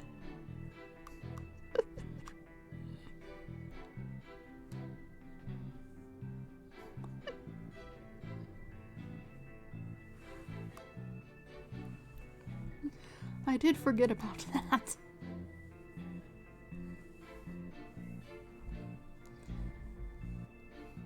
I guess some people need to pay attention to read words that are in front of them instead of looking at them and knowing what they are immediately. So I guess that's something.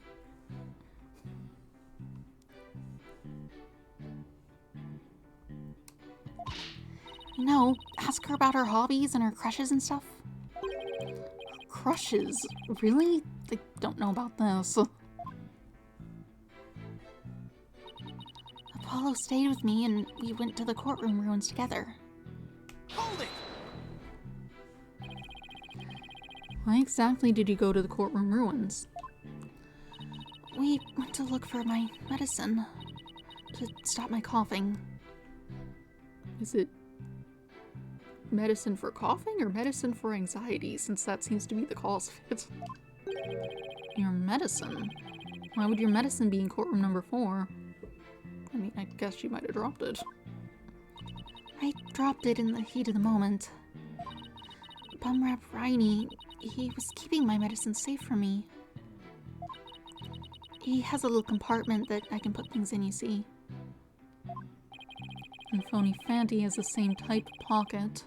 That's where the bomb was inserted. I had put my medicine for my coughing fits inside Bumrap Riney. When I told Apollo about it, he said he'd help me go look for him.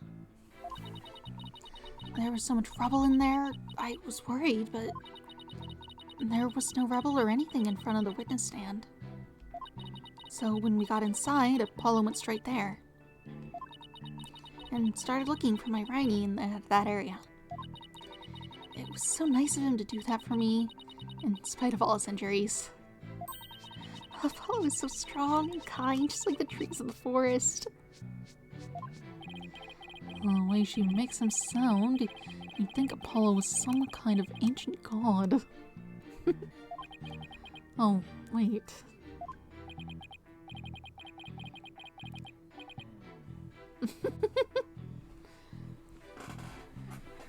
Yeah, I feel like that'd be a terrible decision to do and take it into a court. I have to assume that that's still legal here since it was anywhere I can think of at the time this game would have come out. And I believe it still is in Japan where the game was made, so that would have been bad ideas.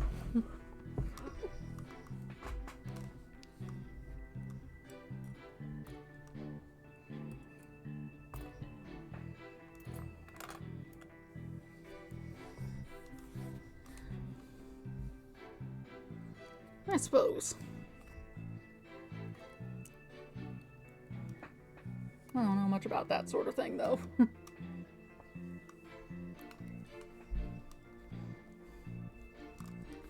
So that's why you went to the ruins, I see. That seems to be quite an important fact. Please add it to your testimony, Miss Woods. Apollo started looking for Bummer Briney near the witness's stand where there was no rebel. Hold it! The area around the witness stand. Are you sure about that? I'm sorry, did I say something wrong? No, of course not. I was just testing my hearing. Right. Yeah, that stuff smells so bad. Any sort of smoke, really. Having some amount of asthma does not help that.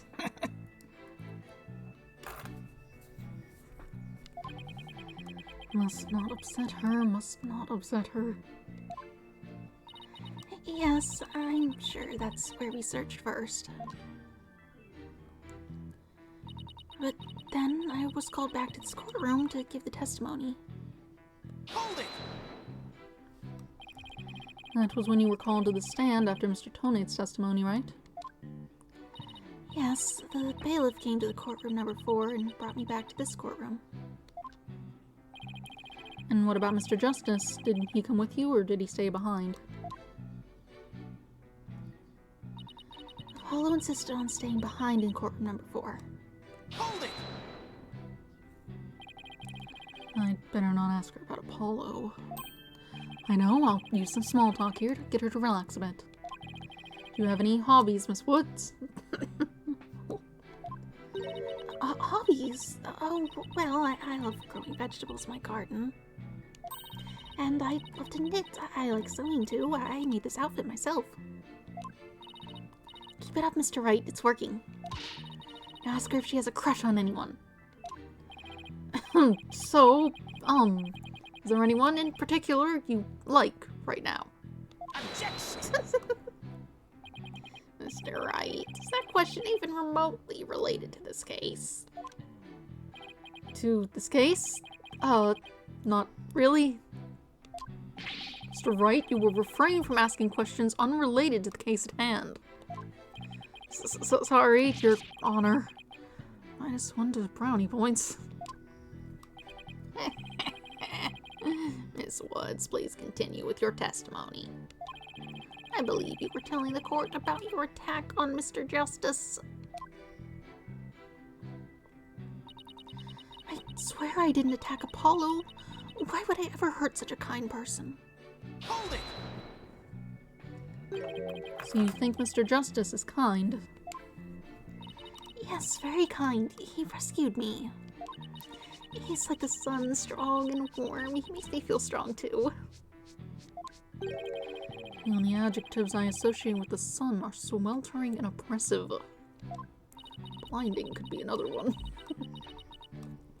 But then Apollo got hurt and And it's all my fault. Junie, Apollo's going to be fine. He's just like the sun, right? But the sun doesn't just drop out of the sky. You really think he'll be fine? But the sun does go down at night. Then that means Apollo could... Mr. Payne, I do not think much of men who make young ladies cry. So Apollo was trying to help Juniper. Who knew that Apollo could be such a sweetheart? It must have been pretty hard on him, too, with all that rubble everywhere. Now that I think about it, there's something odd about what Apollo was able to do. No, considering what Miss Wood said just now, I think you're right. That courtroom was in a very unusual state, after all. Which leaves the million-dollar question, what would explain this contradiction? Anyway, let's see what happens when I present what I suspect is our answer. It's probably going to be that map onto near the witness stand where there was no rubble.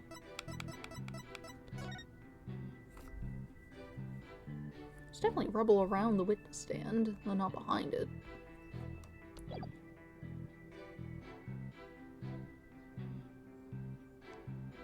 Objection! Yeah. So he started his search with the witness stand, you say? That's right. I guess maybe he wanted to start from the furthest point in the room. Furthest? He was being so brave and strong. That's odd. Under the circumstances, he shouldn't have been capable of that. But he was, and he still is. He might not look it, but he really is brave and kind, too. No, that's not the part I'm finding fault with. Someone has a crush on Apollo. What you are claiming is something that no one should have been able to do. But I should think that anyone can be brave and kind if they wanted to be, Mr. Wright. True, anyone can be brave and kind, but if you would please take a look at this diagram. With the courtroom in this state, how is it possible to walk up to the witness stand? Am I misinterpreting which part is the witness stand? Oh! I see your point. The rubble blocks off access to the area around the witness stand. Does such a tiny inconsistency even matter? Perhaps the witness is simply misremembering it. Great, now I'm not so sure it matters. People with their loud cars, so rude. A real man doesn't make mountains out of molehills, you know. That's precisely what Mr. Wright does best. I call slander, Your Honor. So, was it really impossible to approach the witness stand? I have to say it's a bit hard to tell with any accuracy just from this diagram. Mr. Payne, do you have any other photos of the crime scene? Let me see, Your Honor. Yes, I have one more. Here it is, a more pulled back version of the photo I presented before. Alright, that's not rubble, and it's on wheels, so it could have moved. There's more text there.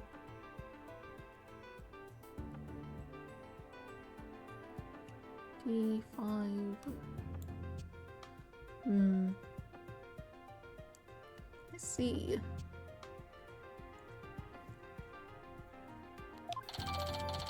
Oh, the assault photo updated in the court record. Oh, what's that hunk of metal on wheels? You know what that is. Mr. Payne, is the metallic object in that photo Mr. Tonade's bomb transport case? That's right. Is there some problem? Well, yes, that transport case was there in courtroom number 4 when the bomb went off. It must have been there ever since. Oh, that's it! Miss Woods, have you remembered something? Yes, I just realized. Its position. It's different from before. Its position? The position of what? The position of that big metal thing.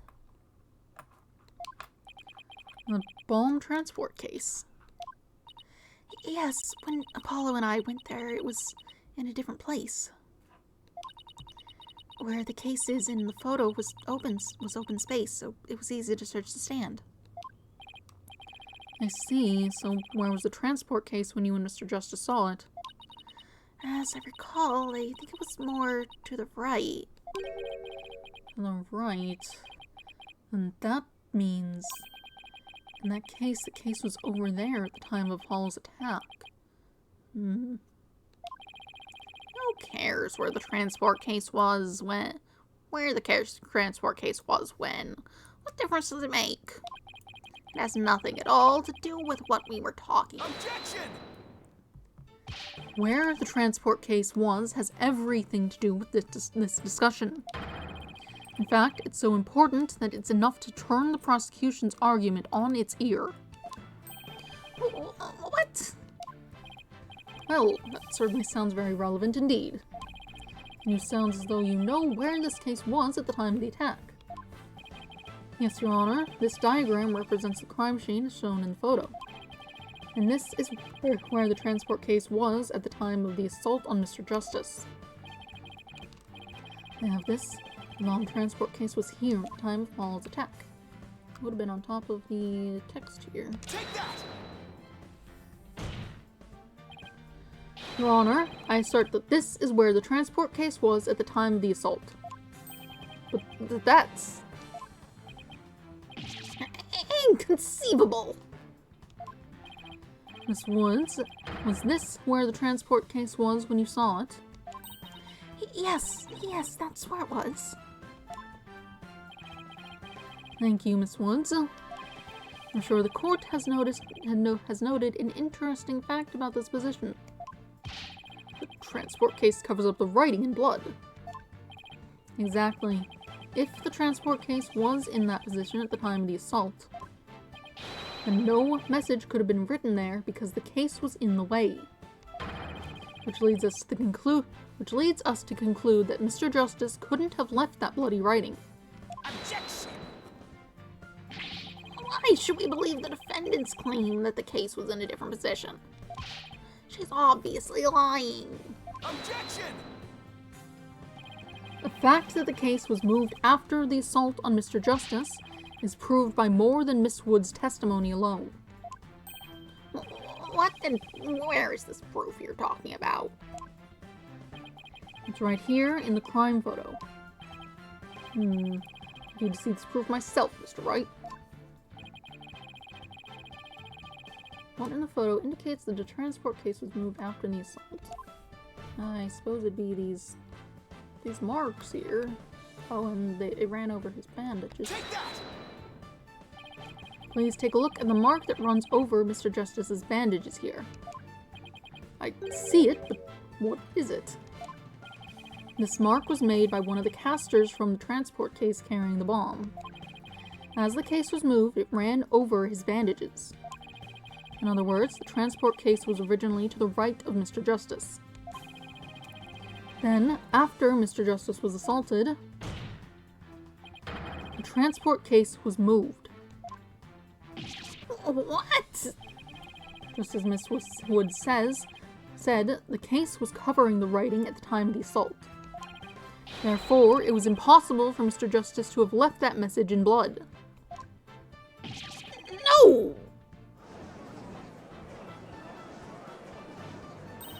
You did it, boss. It was a real nail biter, but you pulled it off.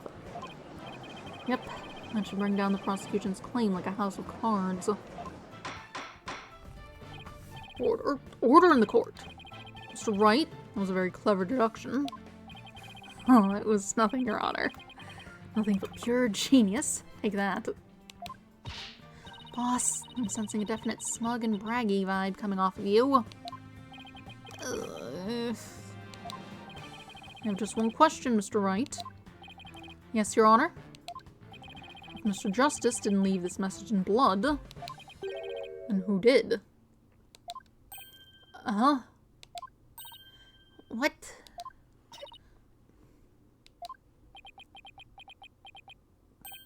Oh. Well. Looks like I should have taken the train of thought through to the last station. The person who attacked him. What do you mean?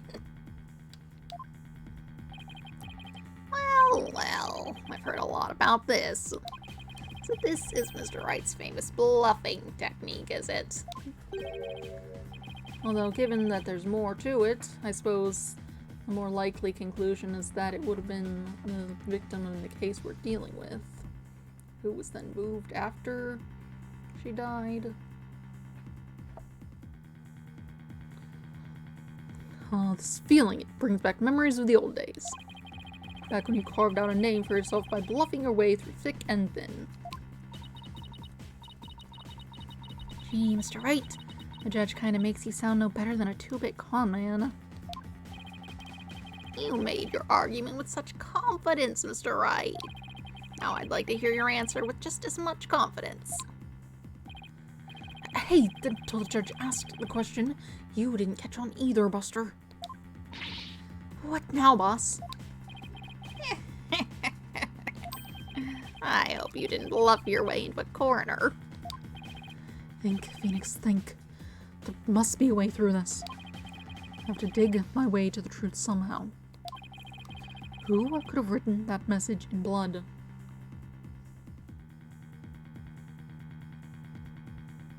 I'm going to say someone else, because that seems like the most likely accurate answer. If it wasn't Apollo, who could have left the bloody message? Ugh.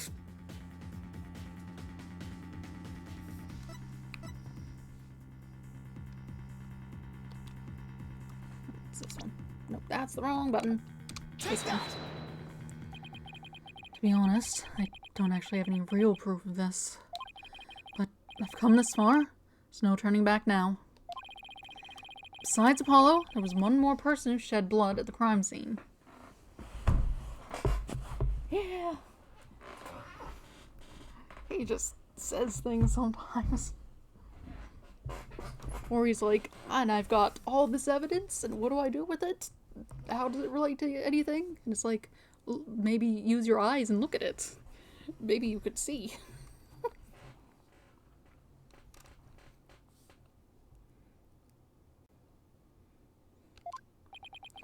A person who shed blood. You don't mean. Oh, but I do. I believe it was Candace Arm who left behind this message in blood. What?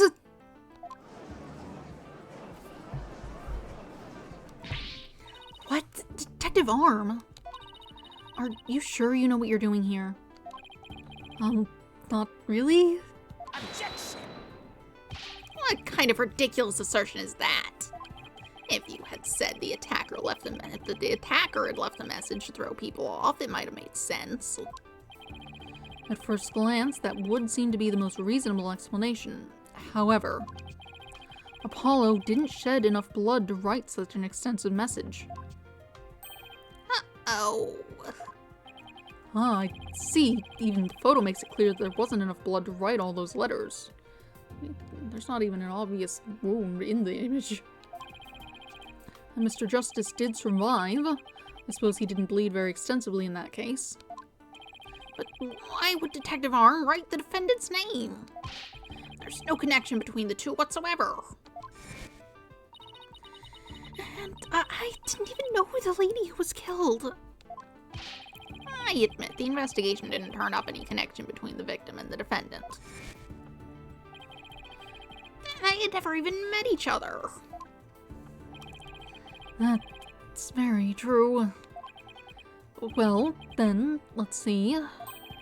Then maybe the intended meaning of the message is not what it appears to me. Surely you could, like, look at the blood and see how long it's been there. Like, it would be a different consistency, dried out more or something, if it'd been there for longer.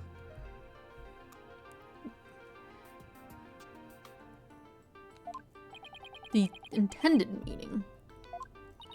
Not what it appears to be.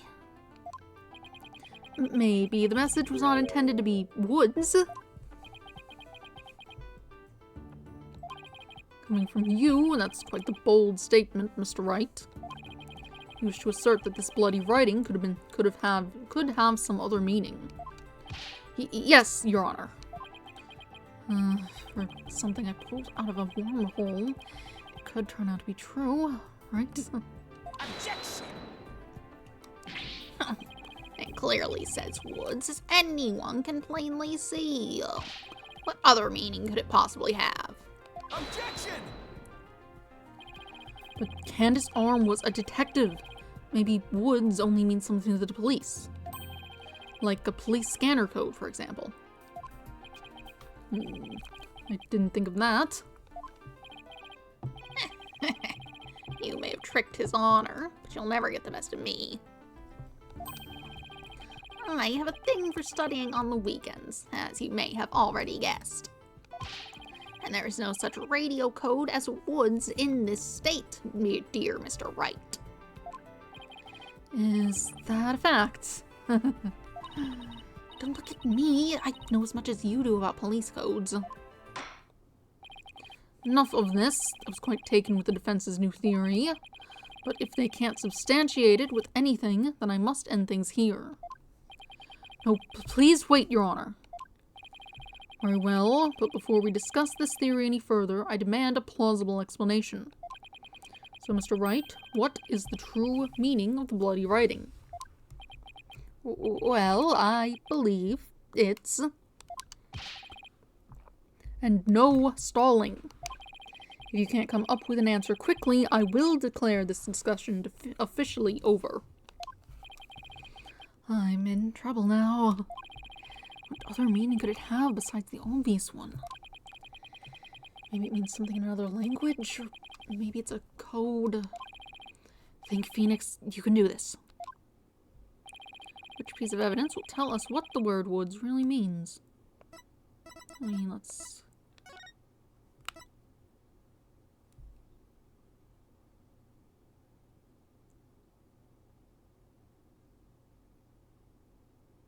Like, there's clearly more to it.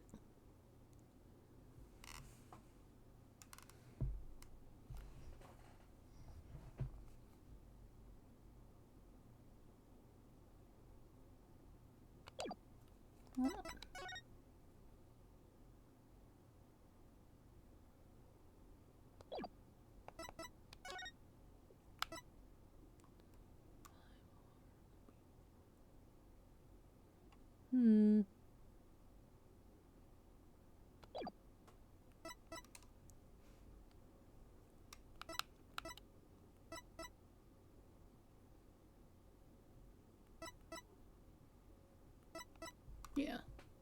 Take that! The bomb transport case. I've had it up to here with your shenanigans, Mr. Wright. Take a look at the numbers on this case, Your Honor. L10015R. Doesn't this string look vaguely familiar? L100... What does that have to do with anything? What could those numbers possibly have to do with the case at hand? Now please take a look at the bloody writing shown in the crime scene, in the crime photo. Oh, I think I see it. Atta girl. That one's on my side. It says woods. Or you could say it's a horse of a different color, Your Honor. The first character isn't a W. It's actually an L and a 1. The next two are zeros. Oh, my goodness. The true meaning behind the bloody writing isn't Miss Wood's name. It's the number engraved on this bomb transport case. Objection! What are you talking about? The next part doesn't make any sense. It doesn't make any sense. The next number is a 1, but the bloody writing says D. Objection! But the number on the case and the bloody writing can be made to match up quite easily. This is how the number on the transport case can be made to match the bloody writing.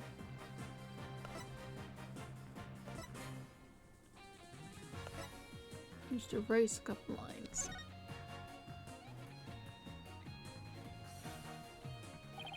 Please erase the third downward stroke of the W and the curved part of the D.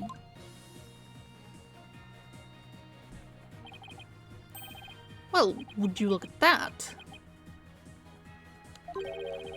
Leus. Oh, no, Your Honor, it isn't meant to be read as a word.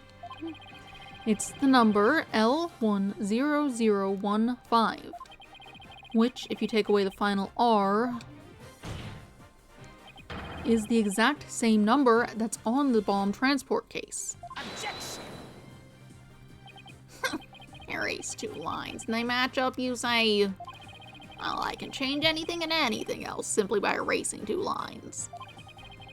What if we erase 2 lines from your name? Would you be happy as Mr. Wright? Well, would you, Mr. Wright? The only right spelling is right. Okay, I'm doing pretty well here, and I think I've drawn the right conclusion.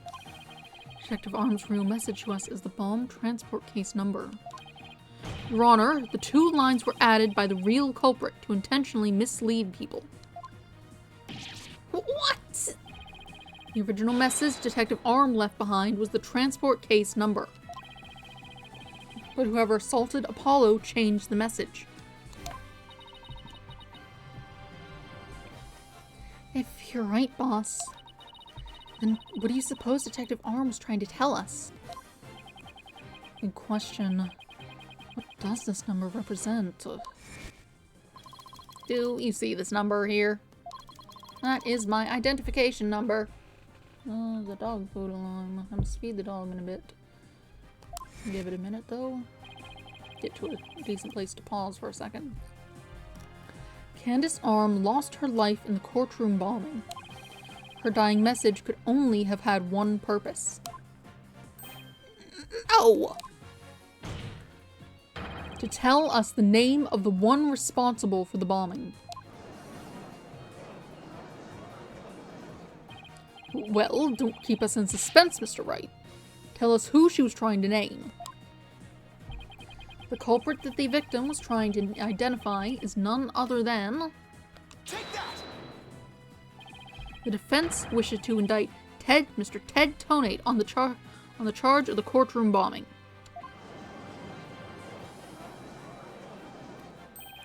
Ted Tonate. Apparently, disarming bombs isn't Mr. Tonate's only specialty. Somehow, the victim must have realized that he was the bomber. So when she was caught in the blast, she left his bomb transport case number as her dying message. She used Mr. Tonate's own ID number to finger him for the crime. Objection! Why would anyone go out of their way to write an ID number? Wouldn't they simply write the person's name? He's got a good point there. What do you have to say to that, Mr. Wright? Not only Detective Arm would know the answer to that, but allow me to offer a theory. Perhaps Detective Arm couldn't recall Mr. Tonate's name in the heat of the moment. As I recall, this was the first meeting between the two. It's entirely possible they wouldn't have been familiar with each other. Or maybe using the ID number was a way to hide its true meaning from the real culprit, thus lowering the odds that they would erase the bloody writing. But no matter what the reason, the important thing is the meaning behind her message. The fact remains that she wrote Mr. Tonate's ID number. Objection! Now, just one moment here. There hasn't been any proof yet that it was indeed Detective Arm who wrote it. The bloody writing wasn't found during the investigation after the blast.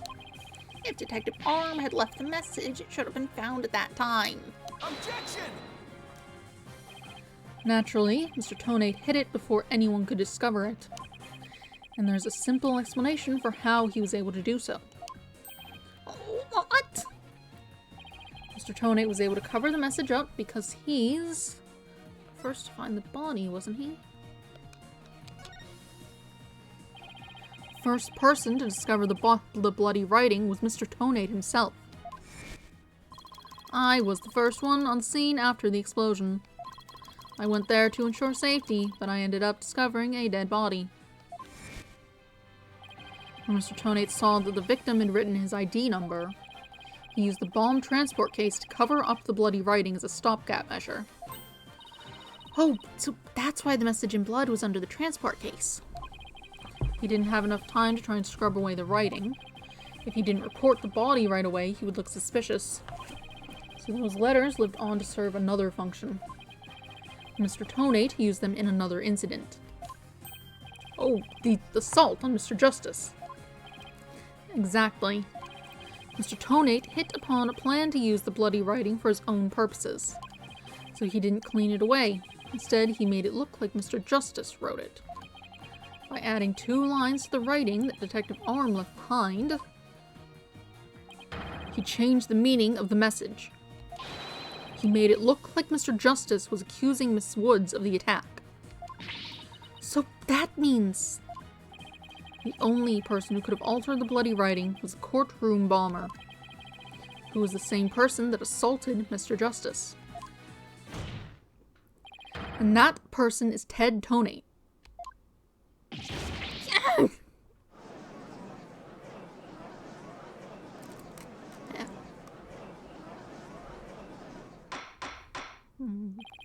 Order in the court. Order, I say. Looks like we will have to hear from the bomb specialist himself. Mr. Payne, please have Mr. Tonate take the witness stand. Yes, Your Honor. Definitely should feed the dog once that guy gets in here. I also need to refill my water. That was great, Mr. Wright. Just doing what I do best, which is flying by the seat of my pants. Dismantling the case is yours. Do you think you can handle it? I look forward to seeing you try. Finally draw Mr. Tonate back onto the witness stand. Looks like you'll get your wish, Goggle Man. And watch me take your lies apart.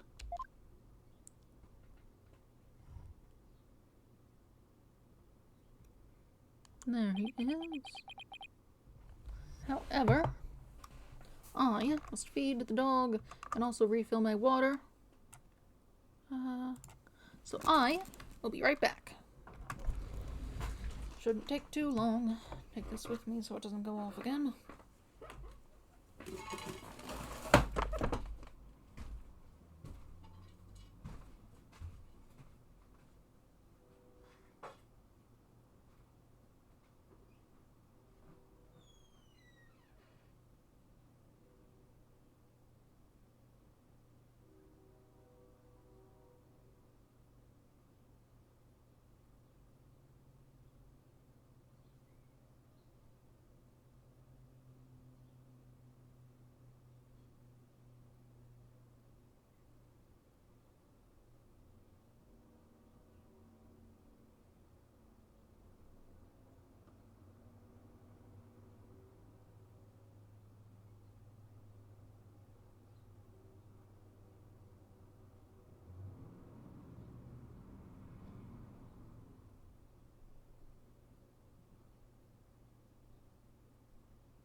It's all lollipop.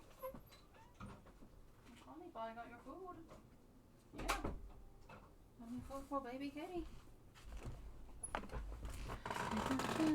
Cause there is no circumstance that you can't handle when you use your mind.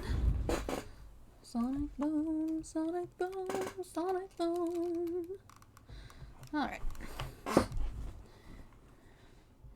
Have returned. Animals have been fed. All is well.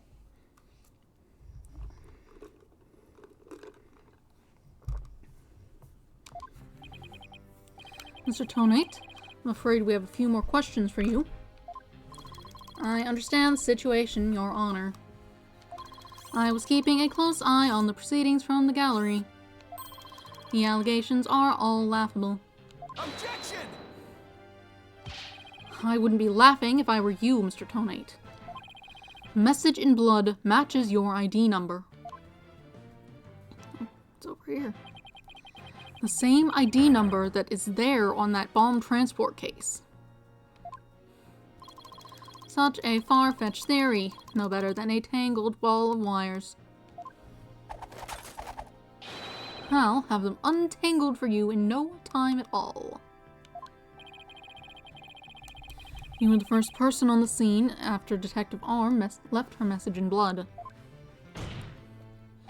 You were the only one who could have hidden the writing and then used it again later. I see times two. But then, let me ask you. Do you have any proof that Detective Arm wrote that message? That's a very good question. Well, do you, Mr. Wright? The best way to prove that Detective Arm wrote that message is to check the DNA on the blood, I suppose. Your Honor, I request that a DNA test be performed on the blood itself. Once we know whose it is, it will be obvious as to who wrote the message.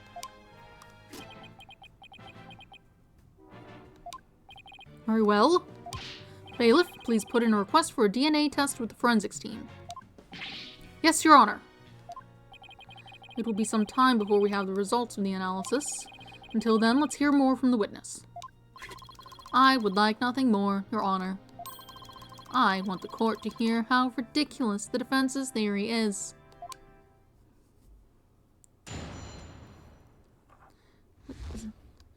After the explosion. I admit I was the first one on the scene after the explosion. But there was no bloody writing there at the time. Anyway, there is no way Detective Arm could have written it. She struck her head on rubble and died near the courtroom entrance. She was too far away from where the bloody message was found. So you're saying that the victim's body was nowhere near where the writing was? Precisely. It is as plain as day that she could not have written it. It's true that the body was discovered near the entrance to the courtroom. Please have a look at this crime scene photo. As you can see, there is blood on the rubble near the victim's body. She must have died after hitting her head there. And she hit her head on something flat. Or was hit with something flat. Courtroom bombing photo added to the court record. Crime scene photo, aftermath. I see. Alright then, Mr. Wright, you may cross-examine the witness. Do you have what it takes to take my infallible testimony apart?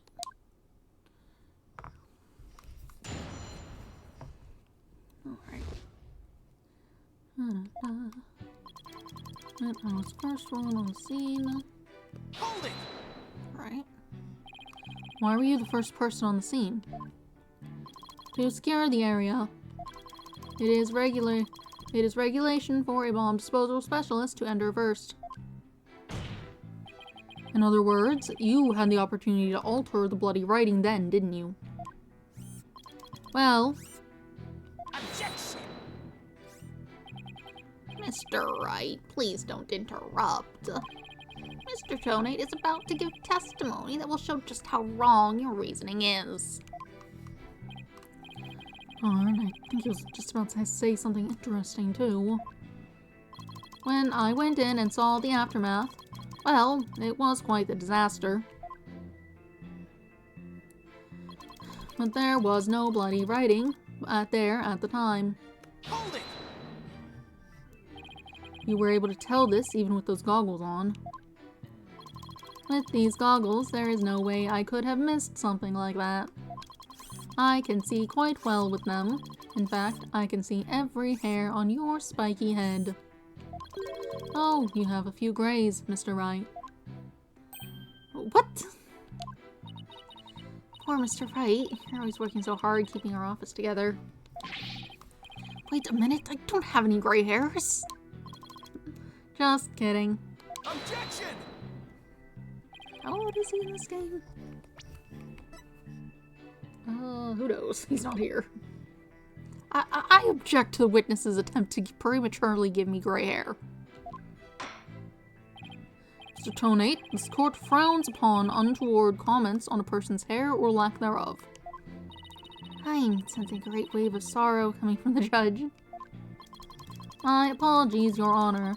May I please continue my testimony? Anyway, there is no way Detective Arm could have written it. Hold it! If she didn't write it, then who do you propose did? Mr. Justice, of course. Just before dying, he wrote the name of his attacker, Juniper Woods. A final message from your poor subordinate. Poor Mr. Justice, I'm starting to get all misty-eyed. He's like fine. He has a concussion, but he's in the hospital and is fine. Apollo is not dead, folks. So how can you be so sure it wasn't Detective Arm who wrote the message? It is very simple. She had struck her head on rubble and died near the courtroom entrance. Hold it! Do you imagine she was thrown back by the force of the blast? A bomb can inflict damage not only from the explosion itself, but also substantial secondary damage from the blast wind. Detective Arm unfortunately hit her head on some rubble. It's stated in her autopsy report as well. Cause of death, trauma to back of head. The autopsy report. I'd better take another look at that. Yeah, just being like real obvious. Look at the autopsy report. Note how it says flat or whatever. Now, do you see? Detective Arm could not have written that message. The reason for that being... she was too far away from where the bloody message was found. Hold it! Isn't it possible she could have crawled to the area of the bloody message? She would have crawled to the area of the bloody message. If that were true, how did she return to the spot near the entrance? Maybe she crawled back after writing it? Hey, did this guy just humph me? Would you like to get down on the floor and give us a demonstration of your theory? No, thank you. The victim's body and the writing are several yards away from each other. There's no way she could reach. Quite the conundrum.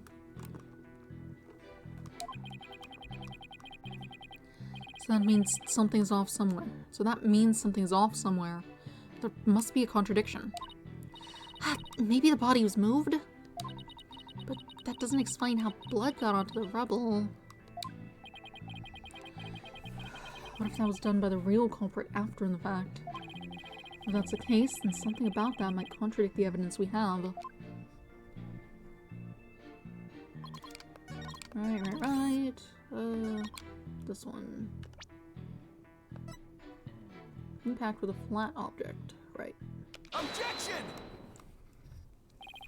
You are a terrible liar, Mr. Tonate.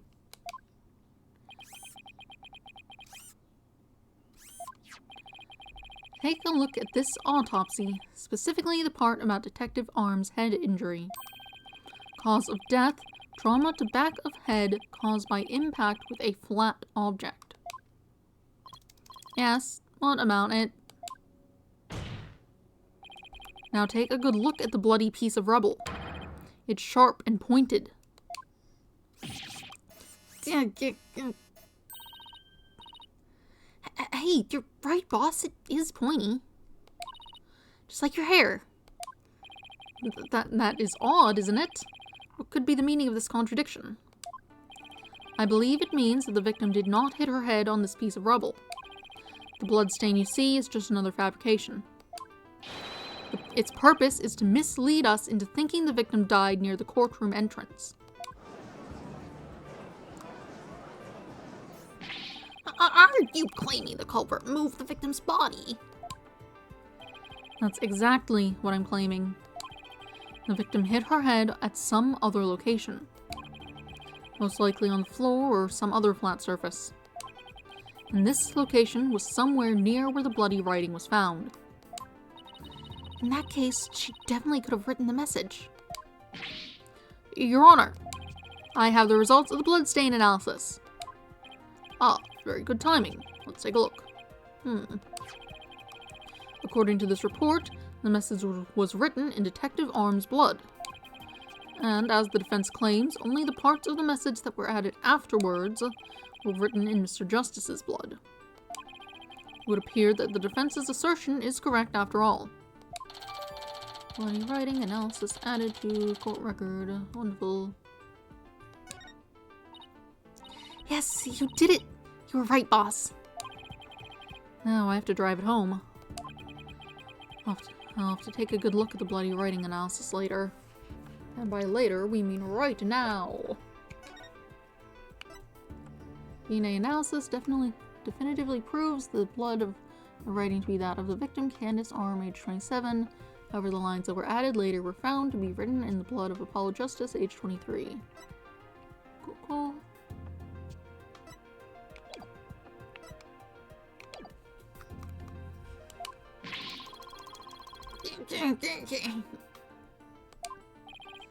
Mr. Tonate, it is now apparent that you have told several lies to this court.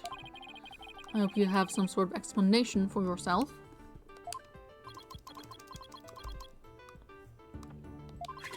Fine, I will confess. You will? But then why are you so calm? This time, I will tell the truth. Well, you know. The truth. It is true that Detective Arm wrote my ID number. She very plainly wrote L10015R. I was shocked, but I did not detonate the bomb. Detective Arm must have mistaken me for the real bomber. Not wanting to be accused, I moved the body and covered the writing. My bad. I see. So it is your assertion that you merely moved the body. Is that it? That is correct. I did not kill Detective Arm. Oh, well, if that's all you did, then... Wait a minute. That in of itself is a criminal act. Glad to see you finally crossed that finish line, Your Honor. Very well, then. Your cross-examination, please, Mr. Wright.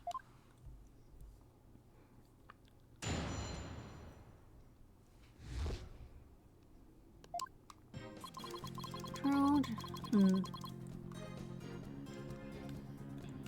it! Presumably pressing will get you something useful. So you admit that you actually did see the bloody writing that Detective Arm left. My bad. I should have said so from the outset. And you are sure that it was your ID number? I am sure. It was definitely my ID number. That number was assigned exclusively to me by the police department. The number is assigned to my goggles as well. So those funky things were provided by the police department. Although these are special goggles customized by me personally. Speaking of personalized, these sunglasses of mine were custom made as well. They were specially created to be particularly dark and shiny. Speaking of special, my gavel is made of mahogany and was custom made as well. It was specially created to make a particularly loud and resonating sound. Wish I had something to brag about. Be all that as it may, I just want to reconfirm you saw the bloody writing clearly, and that it was your ID number. That is correct. My ID number was written in blood on the floor. She very plainly wrote L10015R. I was shocked. The whole thing? And cut off by the ground being broken, which is odd. Hold it! L10015R. And it was written after the bomb went off in the courtroom? Correct. I didn't know why she would write it, so that sent me into a panic. Sounds like you were in quite a tizzy. If I were in his shoes, I guess it would have psyched me out too. I can imagine coming across the message "Sykes" written in blood. If I saw gasp and pain written in blood, it'd certainly make me gasp. Rest assured, Mr. Donate, I understand how you must have felt. And so you discovered your ID number written in blood at the scene, and... That is right. I saw it with my own eyes. It very clearly said L10015R. Very insistent on that. But I did not detonate the bomb. Hold it! Didn't you? The victim may have had special knowledge of who the bomber was. I have no idea what thoughts Detective R may have had inside her head. It isn't not like I ever dismantled her mind to check. Mr. Wright, if you have suspicions about the witness, let's see your proof. Evidence is everything in a court of law. Even school children know that. How many years have you been a defense attorney now? Cut me some slack, will you? Don't feel bad, boss. You just got your attorney's badge back, after all. And in that sense, you're still more of a beginner than I am. I suppose I should be thankful you're not a licensed psychologist. Mr. Tonate, please continue with your testimony. With pleasure. My ID number was left at the scene, but... Detective R must have mistaken me for the real bomber. Hold it!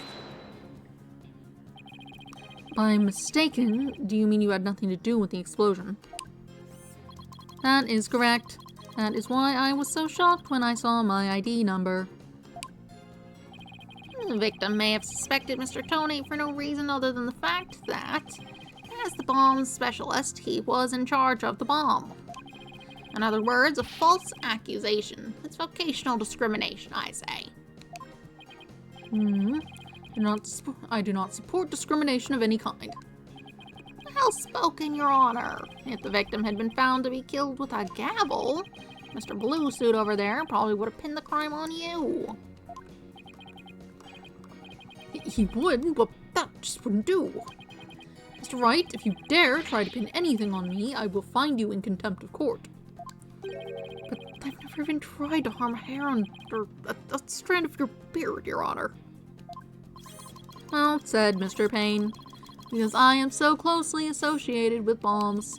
I was afraid I would be prosecuted if anyone saw the bloody writing. I don't like that you just have this bomb here. I don't like that you have that. When you finally get caught, are you going to blow things up? Not wanting to be accused, I moved the body and covered the writing. My bad. Hold it! You didn't think to clean away the bloody writing? I didn't have time.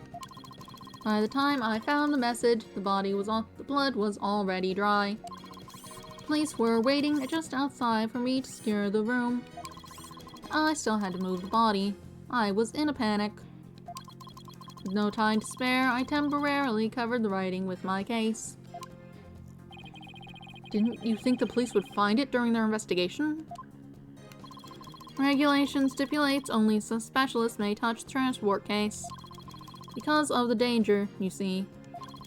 I thought I would clean up the writing once they were finished. My bad. My bad? Does he really think that was just magically smooth everything over? The sky is something else. I don't believe Detective Arm's dying message was just some mistake. He won't wriggle out of this that easily. What did Mr. Tonate see when he first discovered the bloody writing? There has to be a contradiction hidden in his testimony somewhere. Yes, yes, yes.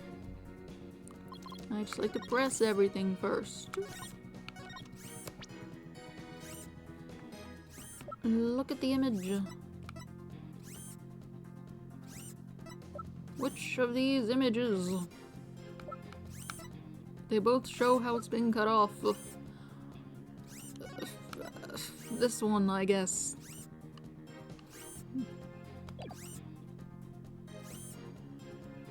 Look at how it's been cut off.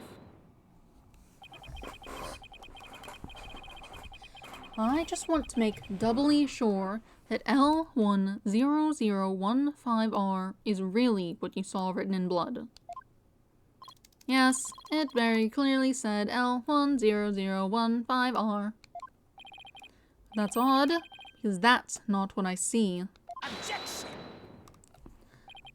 What on earth are you babbling about now? Wasn't it you who claimed the bloody writing was his ID number in the first place?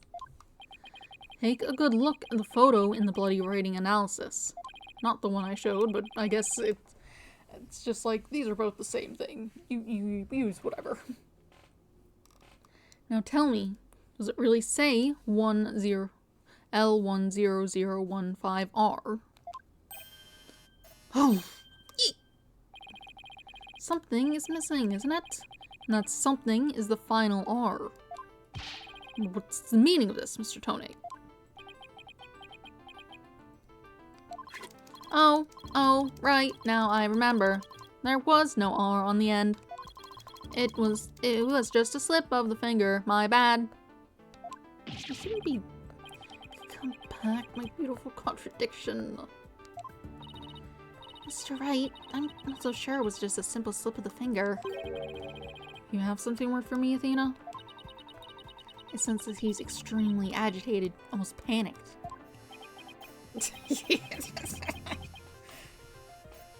He does look pretty flustered. Don't say.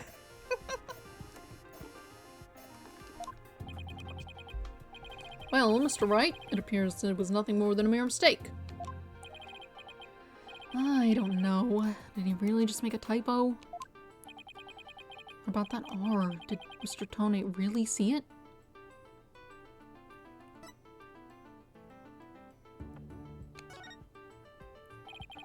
Maybe Mr. Tonate really did see the R. But there's no R anywhere in the bloody writing. What's going on here? Now that I take another good look at the photo, I think maybe... That's it! What is it now, Mr. Wright? Are you trying to intimidate Apollo in his cords of steel? Imitate, rather. I've got it. So that's what happened. A slip of the finger. Is that really all it was? Because I don't think so. I propose that Mr. Tonate really did see the letter R. But the photo clearly shows that there is no R. No, Your Honor. Actually, just the opposite is true. The photo shows that Mr. Tonate actually could have seen the R. If you're going to make that claim, then you'd better be able to point out what you mean. What part of the photo shows that Mr. Tonate could have seen the R? The fact that it's been cut off over here. Look at it. Please look here to the right of the 5. Do you see a little bit of red? Oh, I see it, just on the edge of where the floor is broken up. That's the R that Mr. Tonate saw. Objection! It's true that the witness wears some very, very odd goggles. But that doesn't mean his eyesight is bad, nor his brain power. What part of that little smudge looks like an R to you? Objection! But what Mr. Tonate saw wasn't that little smudge. There was a whole and complete R written there, before the floor was damaged by the explosion. Oh, well, that explains it. Huh. Care to explain what you mean? Because you just proposed that everything happened in the exact opposite order. Yep, because that's the way it really went down. The timing of when the R was written turns everything about this case around. Now then, if the floor was damaged by the explosion, when was the message written? With the bloody message running off the edge of the damaged floor like that, we can only conclude that it was written before the explosion. But that's ridiculous. If that were true, it overturns your own premise. That's right, it does. In fact, it turns everything upside down. The victim was not killed by the explosion in the courtroom. She was killed before the explosion ever occurred.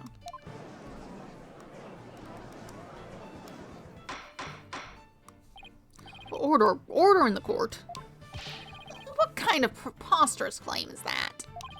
Have you forgotten the victim's body was found at the scene of the explosion? Objection! True, but consider this scenario. She was hit on the head and killed before the explosion, or even before the trial began. Her body was subsequently placed in the courtroom ruins after the bombing occurred. That way, it could be made to look like she was a victim of the blast. Oh, what? Sounds like we'd better look into what the victim was doing before the trial. Mr. Payne, did anyone see Detective Arm before the trial? Let's see. According to the police report, here it is. One person saw the victim before the trial. And that person was Ted Donate. Oh, wait, what? No one besides Mr. Tonate saw the victim. That appears to be the case, Your Honor.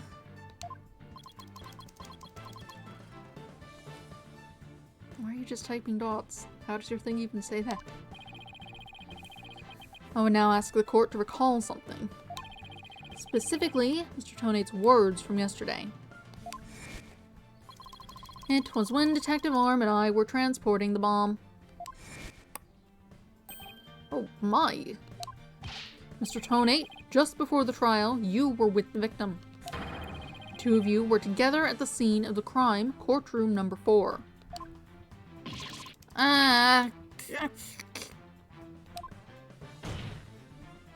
Your Honor, the defense requests new testimony from Mr. Tonate. We wish to hear what he has to say about his whereabouts just before the trial. Mr. Tonate, your testimony, please. My testimony, there is no need for... He's completely unnerved, Mr. Wright. You must have hit the nail right on the head. Because... all I did was transport the bomb to the courtroom. I already told you... Blast this thing! I was only in the courtroom with the victim because of our work. So I was only transporting the bomb there. Objection! You and the victim were alone together at the scene of the crime.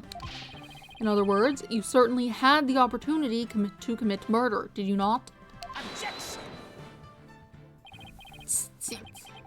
You always leave yourself so open to attacks, Mr. Wright. What now, Mr. Payne? Yes, Mr. Tonate may have had the opportunity to kill Detective Arm. But an important piece of your assertion is missing. What important piece?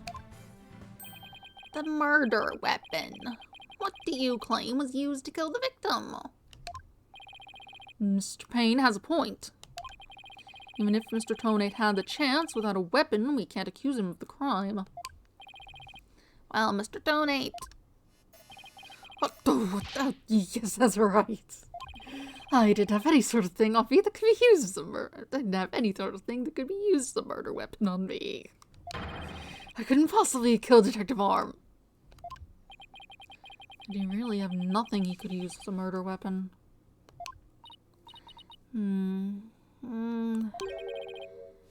What is it, Athena? Just looking over the victim's autopsy report. I'm hoping there's something in here that can point us in the right direction. Well, it does say she died from trauma to the back of the head with a flat object.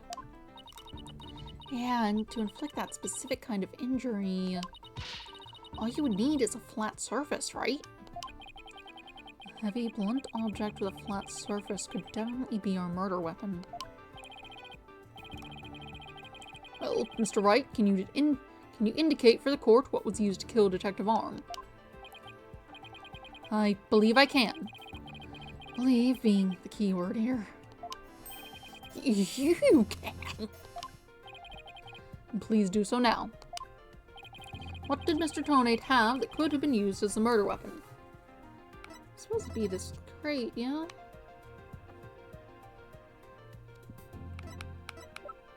Yeah. Take that! This must have been the murder weapon. Okay, not that. Don't be ridiculous. Huh, you fell right into my trap. So you confirm that this piece of evidence was not the murder weapon. That narrows my candidates down by 1. I hope you don't intend to answer by process of elimination, Mr. Wright. If you do, prepare to see me do more of this to you. The victim was killed with a blow to the head. So the question is, which evidence is connected to Mr. Tonate and could have served as a blunt instrument? Not that, apparently. Kind of thought maybe stuff her in there and close the lid on her. Just real hard.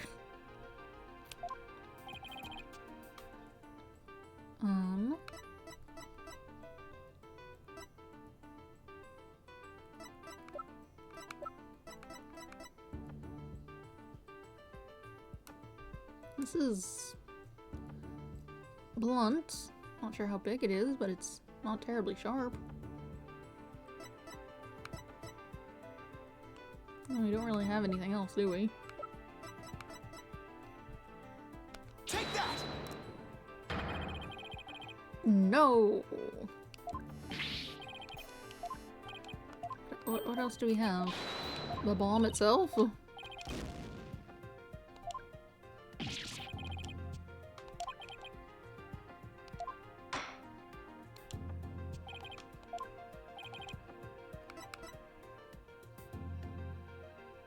I guess it's pretty heavy, isn't it?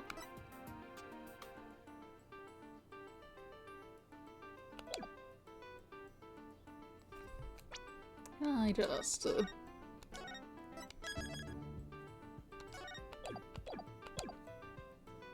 Is it bomb? Take that!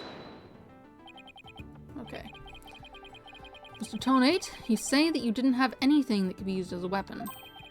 But in fact, you had the perfect thing. What? What the devil are you talking about? You had this. That's the bomb. I thought you were trying to prove that the victim wasn't killed by the bomb blast. The bomb blast? No. But I believe Candace's arm was killed with this bomb. Because this is the blunt object that delivered the fatal blow to her head.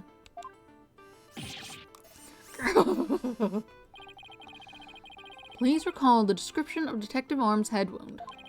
Trauma to back of head caused by impact with a flat object. We assume this injury was sustained when her head hit the floor. But a blow from any flat side of this bomb would produce the exact same wound pattern.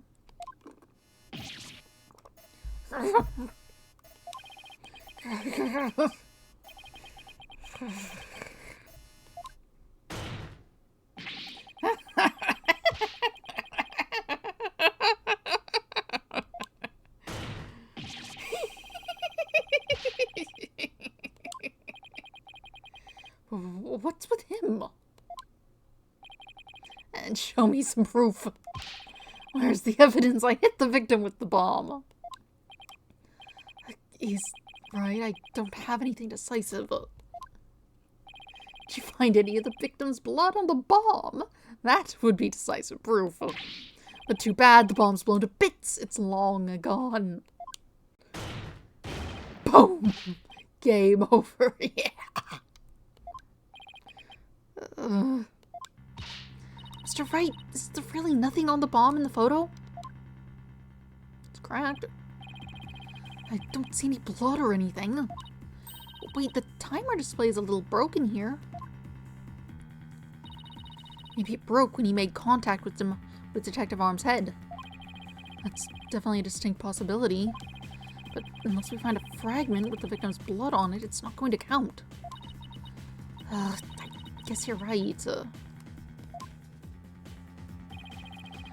By setting off the bomb, Tony managed to obliterate all traces of the murder weapon. What in the world do I do now? Times like this, I've got to change gears and look at things in a different way. Instead of looking for the things he wasn't able to hide, I should be looking for a way to expose the things he did hide. Ted Tonate murdered Detective Arm before the trial started, and he placed her body in the courtroom after the bomb went off, which means there was something he needed to keep hidden until then. The body. I think I have just the thing. And to present the photo that shows exactly what Mr. Tonate had to hide. The body? Take that! Your Honor, there's something we've all been overlooking. If the murder took place before the trial, then Mr. Tonate would have had to hide the body somewhere during the trial. Hey, you're right. If we can figure out where that hiding place was. Exactly. We might be able to find some evidence we can pin him down with. So where could Mr. Tonate have hidden the body during the trial? Now we use this. Take that! Wait, a box big enough for a body. A box that was in the courtroom the whole time. A box nobody would touch if they thought there was a bomb in it. Mr. Tonate? What is it? Do you finally have some decisive evidence to show me? No, you're the one who's going to show it to me. Come again. You heard me. Now, show me what's inside that bomb transport case. What? Why? No, there's no need. Got him now. Just before the trial, you killed the victim with a blunt object. And then you placed her body in the ruins of the courtroom after the bomb went off. Clearly, you were trying to make it look like she died in the explosion. Did he... How would the writing have gotten there? Did he, like, drop the body and run, but she hadn't actually been dead and managed to write something down, and when he came back, it was there? No, because he saw the whole word before it exploded. I guess maybe he just left it on top of there the whole time while the court was ongoing? I don't know. Clearly you were trying to make it look like she died in the explosion. But where was the body hidden during the trial? Oh, I hadn't thought of that. The answer is right here. Inside a box made of thick alloy plating that can withstand any impact. No, that's completely false. If it's false, you should have no objection to showing us your transport case. So, let's open it up and take a look inside, shall we?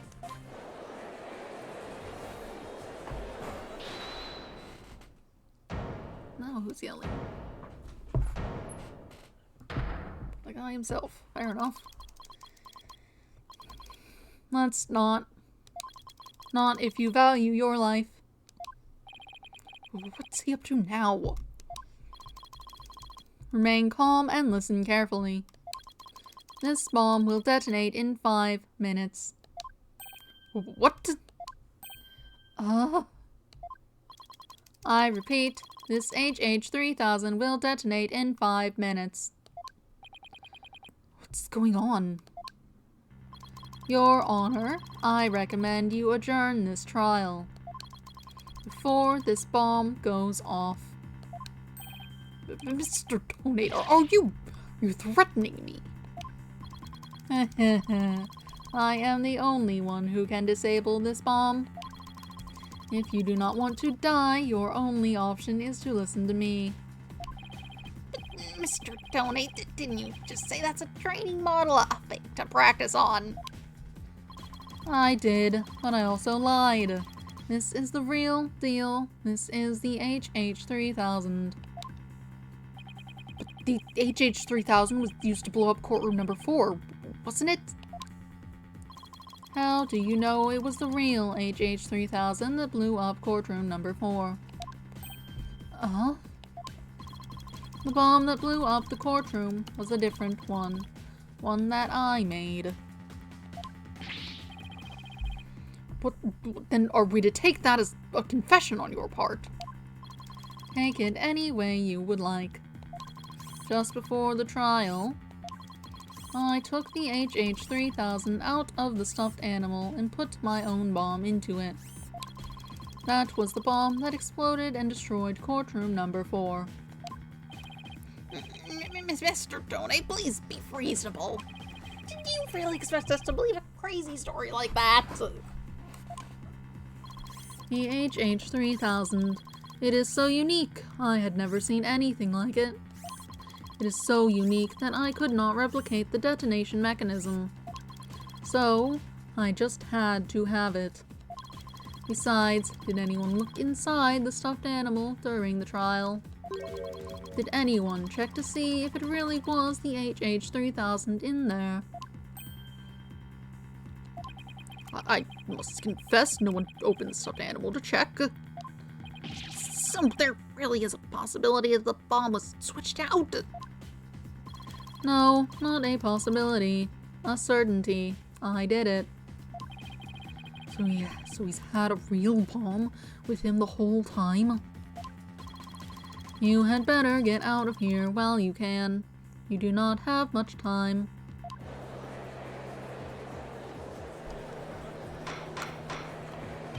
Order in the court. I'm out of here. It's gonna blow. Run!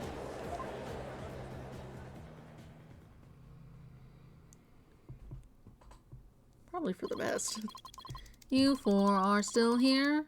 Well, aren't you brave? It just would do for the judge presiding over the court to run. But that horrible explosion the other day.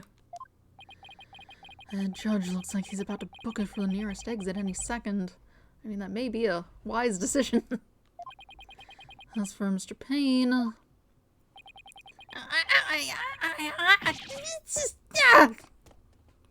Okay, bye. And he's off. Mr. Wright, what do we do? It'd be pretty pathetic to run now, wouldn't it? But the bomb might really go off. Only 3 more minutes, folks. Is that bomb really the HH-3000? What should I do?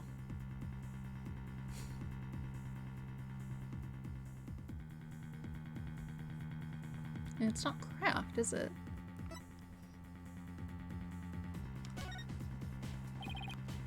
I can't run now. Well, it's been fun, but I will be going now. With my dear HH-3000, naturally. Oh, by the way, I would advise against having me followed. Even with no remote switch, this bomb can still be triggered manually. If I think I'm being followed, I will detonate it on the spot. Farewell. Hold it! You're not going anywhere, Ted Tonate. Oh. Your Honor, there is no reason to be afraid. That bomb is a fake. Are you sure, Mr. Wright? More of your famous bluffing. Even at the risk of your own life. Mr. Wright, none of your bluffing now. Not a time like this. Lives are on the line here. I'm not bluffing, and I have proof. You do? Yes, of course, Your Honor. It's right here in the photo of the bomb, clear as day. Proof that Mr. Tonate's bomb is not the real HH-3000. Really? Out with it then, immediately. Whereas the proof that what Mr. Tonate is holding is not the real HH-3000. Okay. Look at the crack on it. The display for the timer on the bomb in this photo is broken. Most likely, it broke when Mr. Tonate used the bomb to attack Detective Arm. But the display on the bomb in front of us is not broken. Oh, you're right. Therefore, this is not the real HH-3000. Mr. Tonate was clearly lying when he said he'd switched out the bomb and the stuffed animal. The real HH-3000 blew up in courtroom number 4. That does not necessarily mean this thing isn't a different bomb that will also explode, though. This bomb is nothing more than a fake, a model used for training purposes. Fear not, Your Honor. I will examine the inside of the bomb transport case myself. Yes, please do that, Mr. Wright. Give me the key. No! Stop! Blood. What is that? Is that a blood stain? Just as I expected. Your lies have all been blown to bits, Mr. Tonate. I'm confident DNA analysis on this bloodstain will confirm that it's Detective Arm's blood. And that those results will conclusively prove that you murdered Detective Arm.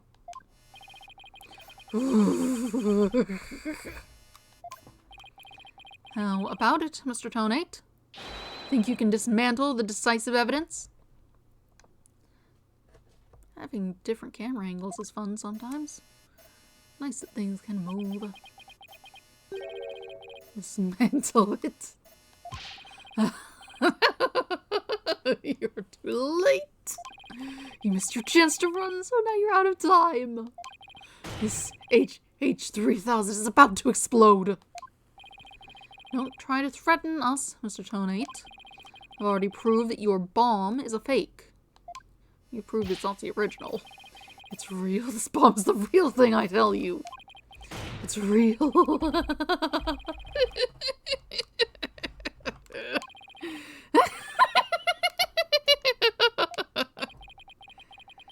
Mad bomber party of 1. There's no time left. It's going to blow. I have to disarm it. I have to take it apart. I can dismantle anything. I can take apart evidence. I can take apart bombs. I can dismantle it all.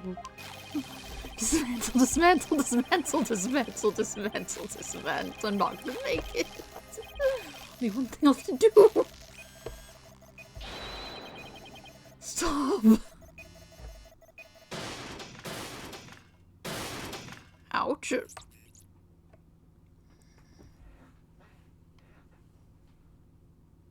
Well. I hate it.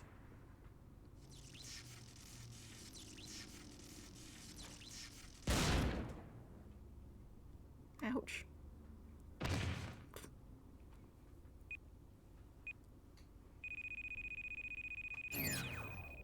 Game over.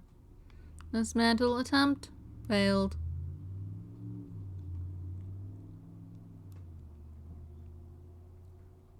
Well then. It's all over. My life has been blown to pieces. It's all that stupid woman's fault. I was selling the bombs I disarmed on the black market. When I tried to take this one, she just had to notice, didn't she? She confronted me in courtroom number 4 that day. That's why I had no choice. Before I knew what I was doing, I hit her. It's all her fault. While I was looking for a place to hide her body, she left a message in her own blood. The trial was about to start, so I didn't have time to clean it up. And now all this. Thought for sure I could disguise her death with an explosion. And that stupid defense attorney started sticking his nose into my business. After my testimony yesterday, I went to courtroom number 4 and found that kid all up in my bomb transport case. That's when I snuck up behind him and BAM! And when the idiot police arrested that little girl, you didn't hit him as quite nearly as hard. I thought for sure I could pin it all on her. Why? Oh, why?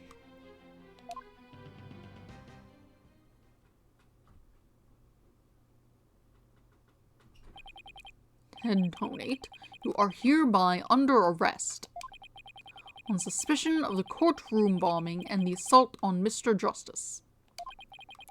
Your innocence or guilt will be determined at a later trial. Now then, I see that the members of the public have returned to the gallery. One person, however, seems to still be running far, far away. Be that as it may, I will now announce Miss Juniper Wood's verdict. Not guilty. Yeah.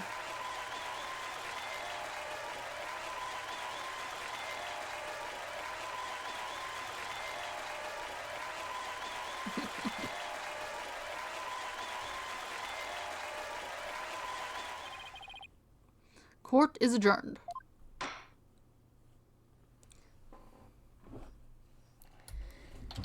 Well, December 18th, 12:31 p.m. District Court.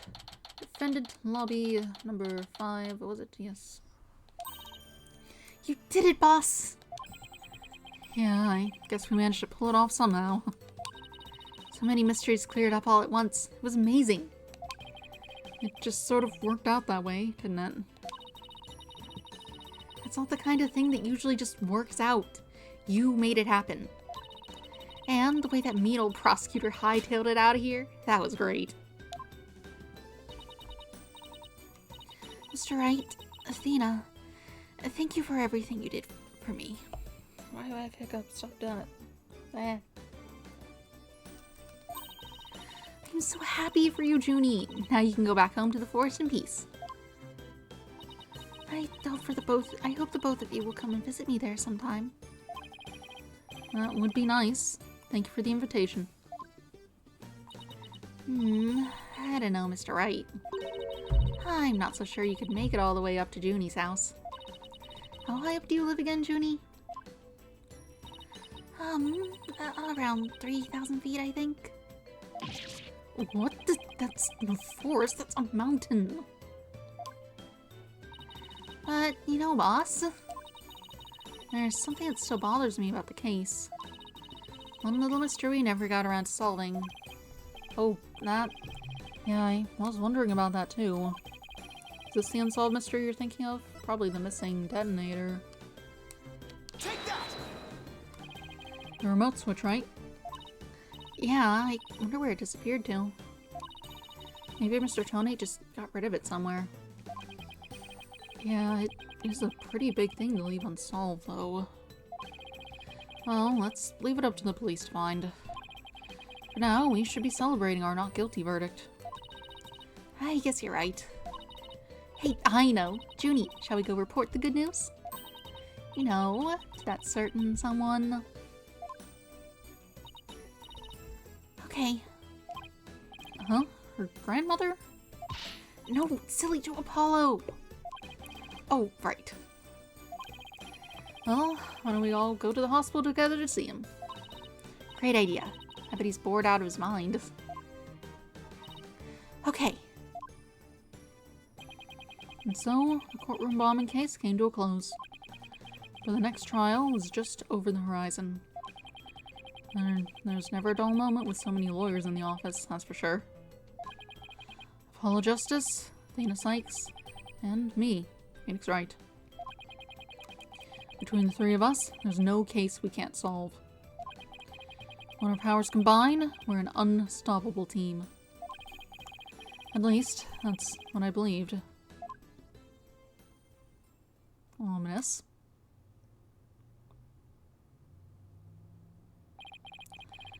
And all of that changed with what Apollo said to us that day. It was something that would put my faith in us to the ultimate test. Oh. Date unknown, time unknown. Right, anything agency.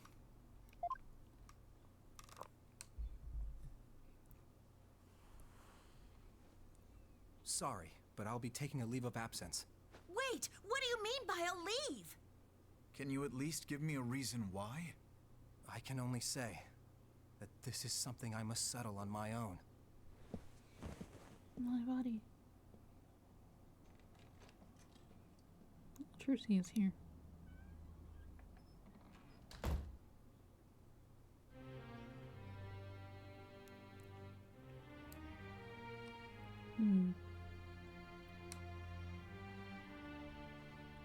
Oh, why, Apollo? Why are you shutting us out?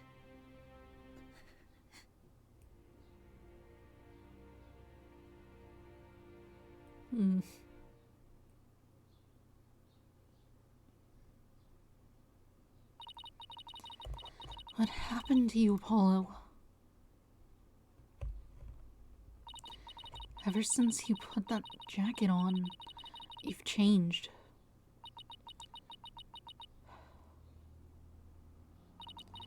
And now, for whatever reason, all my mind keeps doing is returning to the day I first met you.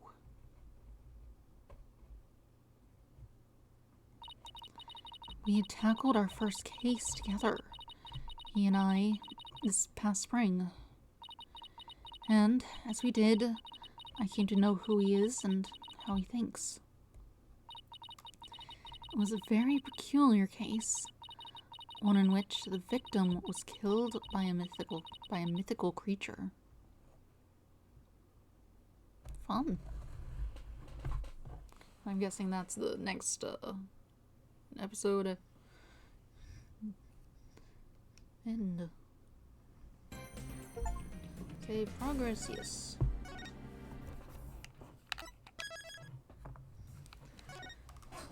Let's see. Is that a good time to... Is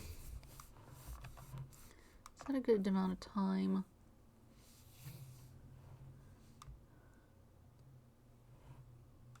I don't know.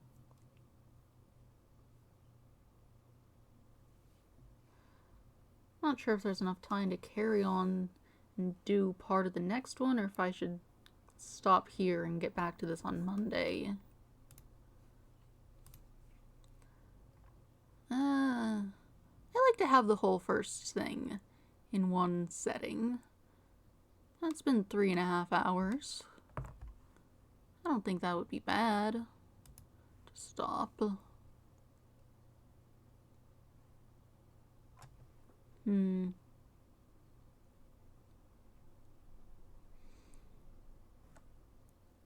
Yeah, I think I'll probably stop here.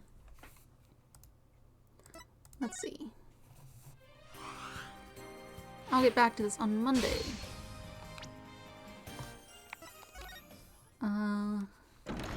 What's this? I usually start around 7 a.m. Eastern Standard Time. There it is. So on Monday, we will get into episode 2 of this game, Dual Destinies. And then, Wednesday, I was playing a Mario ROM hack. But that one I feel like doesn't have a whole lot of direction. was that B3313 one, and I don't know if I want to keep up with that or if I want to do something else. I found a couple games on that demo things on that Steam Next Fest they had, and I had like saved them to look at. So I might try something like that. But at the same time, I think I did say last time I played the Mario that I would get back to it on Wednesday, so maybe I should. Plus all these demos are other mystery games, because that's just what it recommended, because it was like, you've been playing mystery games. What else have you been playing? Nothing. The Binding of Isaac. Oh well. I guess I did say I'd do that though, so. More Dual Destinies on Monday, and then Mario on Wednesday. And then additional Dual Destinies on Friday. All around 7 a.m. EST. Anything else? No, I think that's all. Have a nice day. Goodbye.